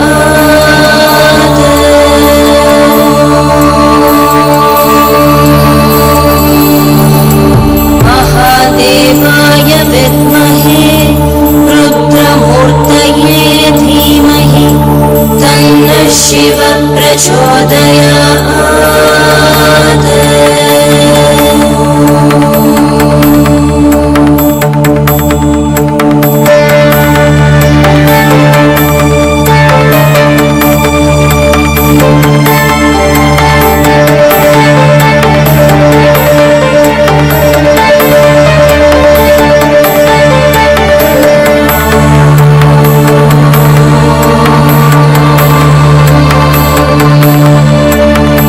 नमस्ते अस्तु भगवन् विश्वेश्वराय महादेवाय त्र्यम्बकाय त्रिपुरान्तकाय त्रिकाग्निकालाय कालाग्निरुद्राय नीलकण्ठाय मृत्युञ्जयाय सर्वेश्वराय सदाशिवाय श्रीमन्महादेवाय नमः। नमस्ते अस्तु भगवन् विश्वेश्वराय महादेवाय त्र्यम्बकाय त्रिपुरान्तकाय त्रिकाग्निकालाय कालाग्निरुद्राय नीलकण्ठाय मृत्युञ्जयाय सर्वेश्वराय सदाशिवाय श्रीमन्महादेवाय नमः। श्रीमन्महादेवाय नमः। श्रीमन्महादेवाय नमः। शान्ति शान्ति शान्तिः।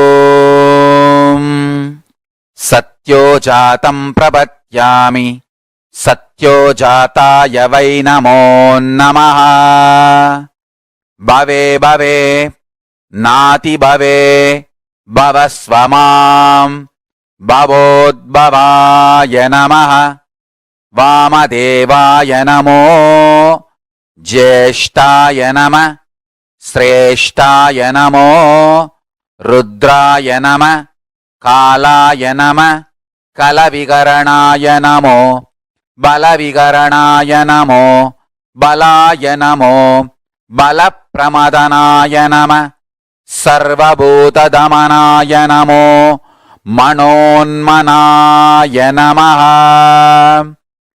అఘోరేభ్యోతఘోరేభ్యో ఘోరఘోరధరేభ్యః సర్వేభ్యో సర్వసర్వేభ్యో నమస్తే అస్తు రుద్రరూపేభ్యః తత్పురుషాయ విద్మహే మహాదేవాయ ధీమహి తన్నో రుద్ర ప్రచోదయాత్ ఈశానः సర్వవిద్యానాం ఈశ్వరः సర్వభూతానాం బ్రహ్మాధిపతి బ్రహ్మణోధిపతిర్ బ్రహ్మా శివో మే అస్తు సదాశివోం.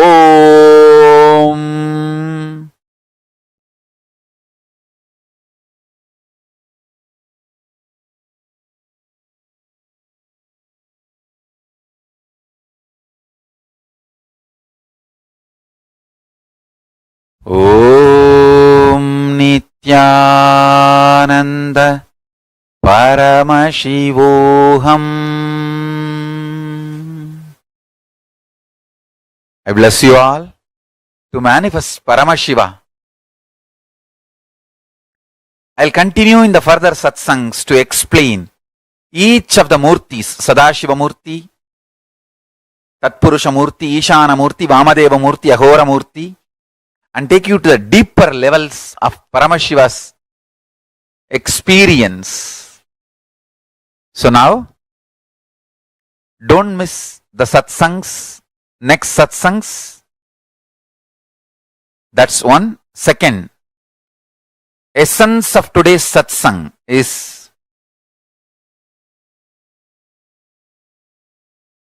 universe is not obligated to make sense to us. Only we are supposed to be making sense to universe.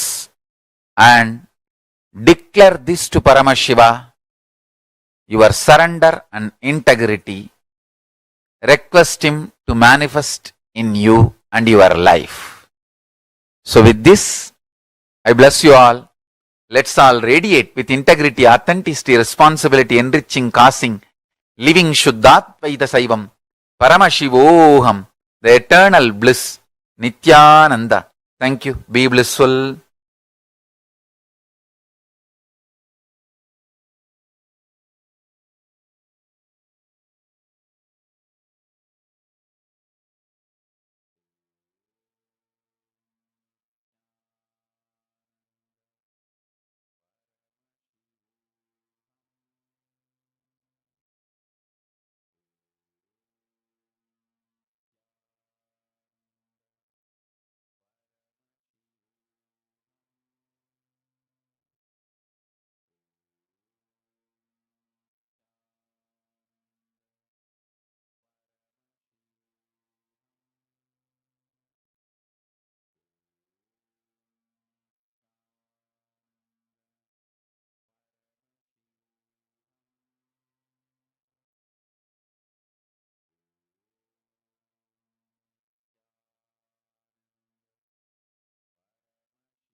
All right.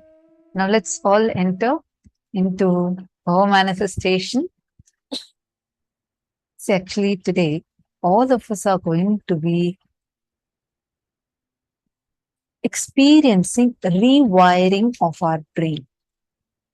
How many of you have this habit of beating yourself up with negative thoughts, negative cognitions, negative patterns? Who all suffer because of this? Who all have had experiences like that? Okay, so some of you raising your hands. I request you all to put it in chat. Actually, we have more than 10 rooms, and multiple programs are going on also. We have more than 10 rooms, Zoom rooms that are there. So we have participants spread across. I request if you can put yes in the chat so we know if you are able to understand it. We may not be able to see all of your video feeds, so we humbly request if you could please put yes in the chat. Who all are able to relate with this pattern where you keep beating yourself up by yourself? How many of you see consistent recurrence of negative patterns happening in your life? And who all want to come out of it? Take a moment and please post it in the chat.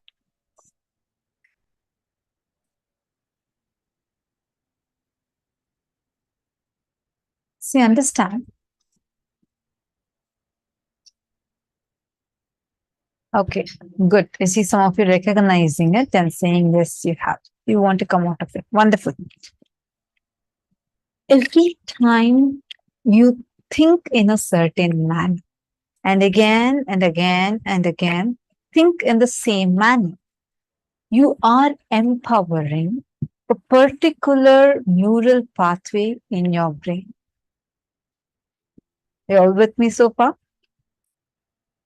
For example, whenever you are, let's say you are brushing your teeth, there is an automated action happening in your body. You pick up the toothbrush, you brush your teeth in a certain manner, and you wash your mouth, everything. Are you conscious of your actions at that time? Well, not really. This recurring patterns are getting stored. How is your body able to be in an autopilot mode at that time? How many of you have had situations like this? If you realize many of your other actions, what you call as negative patterns, also happen almost like it's in an autopilot mode. You see, there are only about 10 negative statements that you keep telling to yourself, but you do that over and over and over again and again and again. These types of patterns, why is it recurring in you? Because it has clearly formed a pathway, a neural pathway in your brain. Today, Swamiji is going to be breaking those neural pathways and rewiring, restructuring our brain through the initiation. So this is what we are going to be experiencing today. So now let us get ready to manifest the power of consciousness over matter.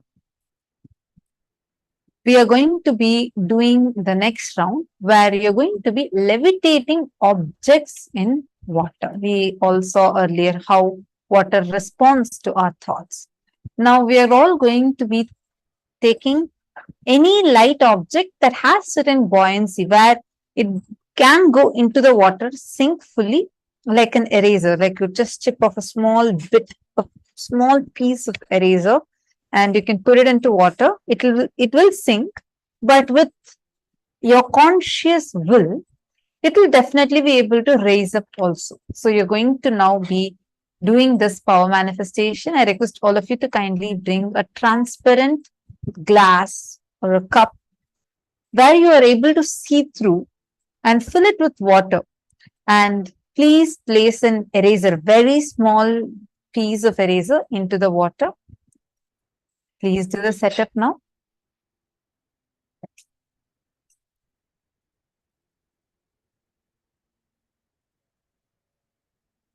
And chant the Mahavakya. Now, through all your three eyes, intensely look at that object.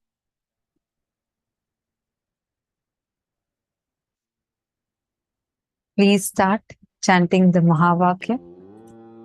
Nithyananda Paramashivoham Om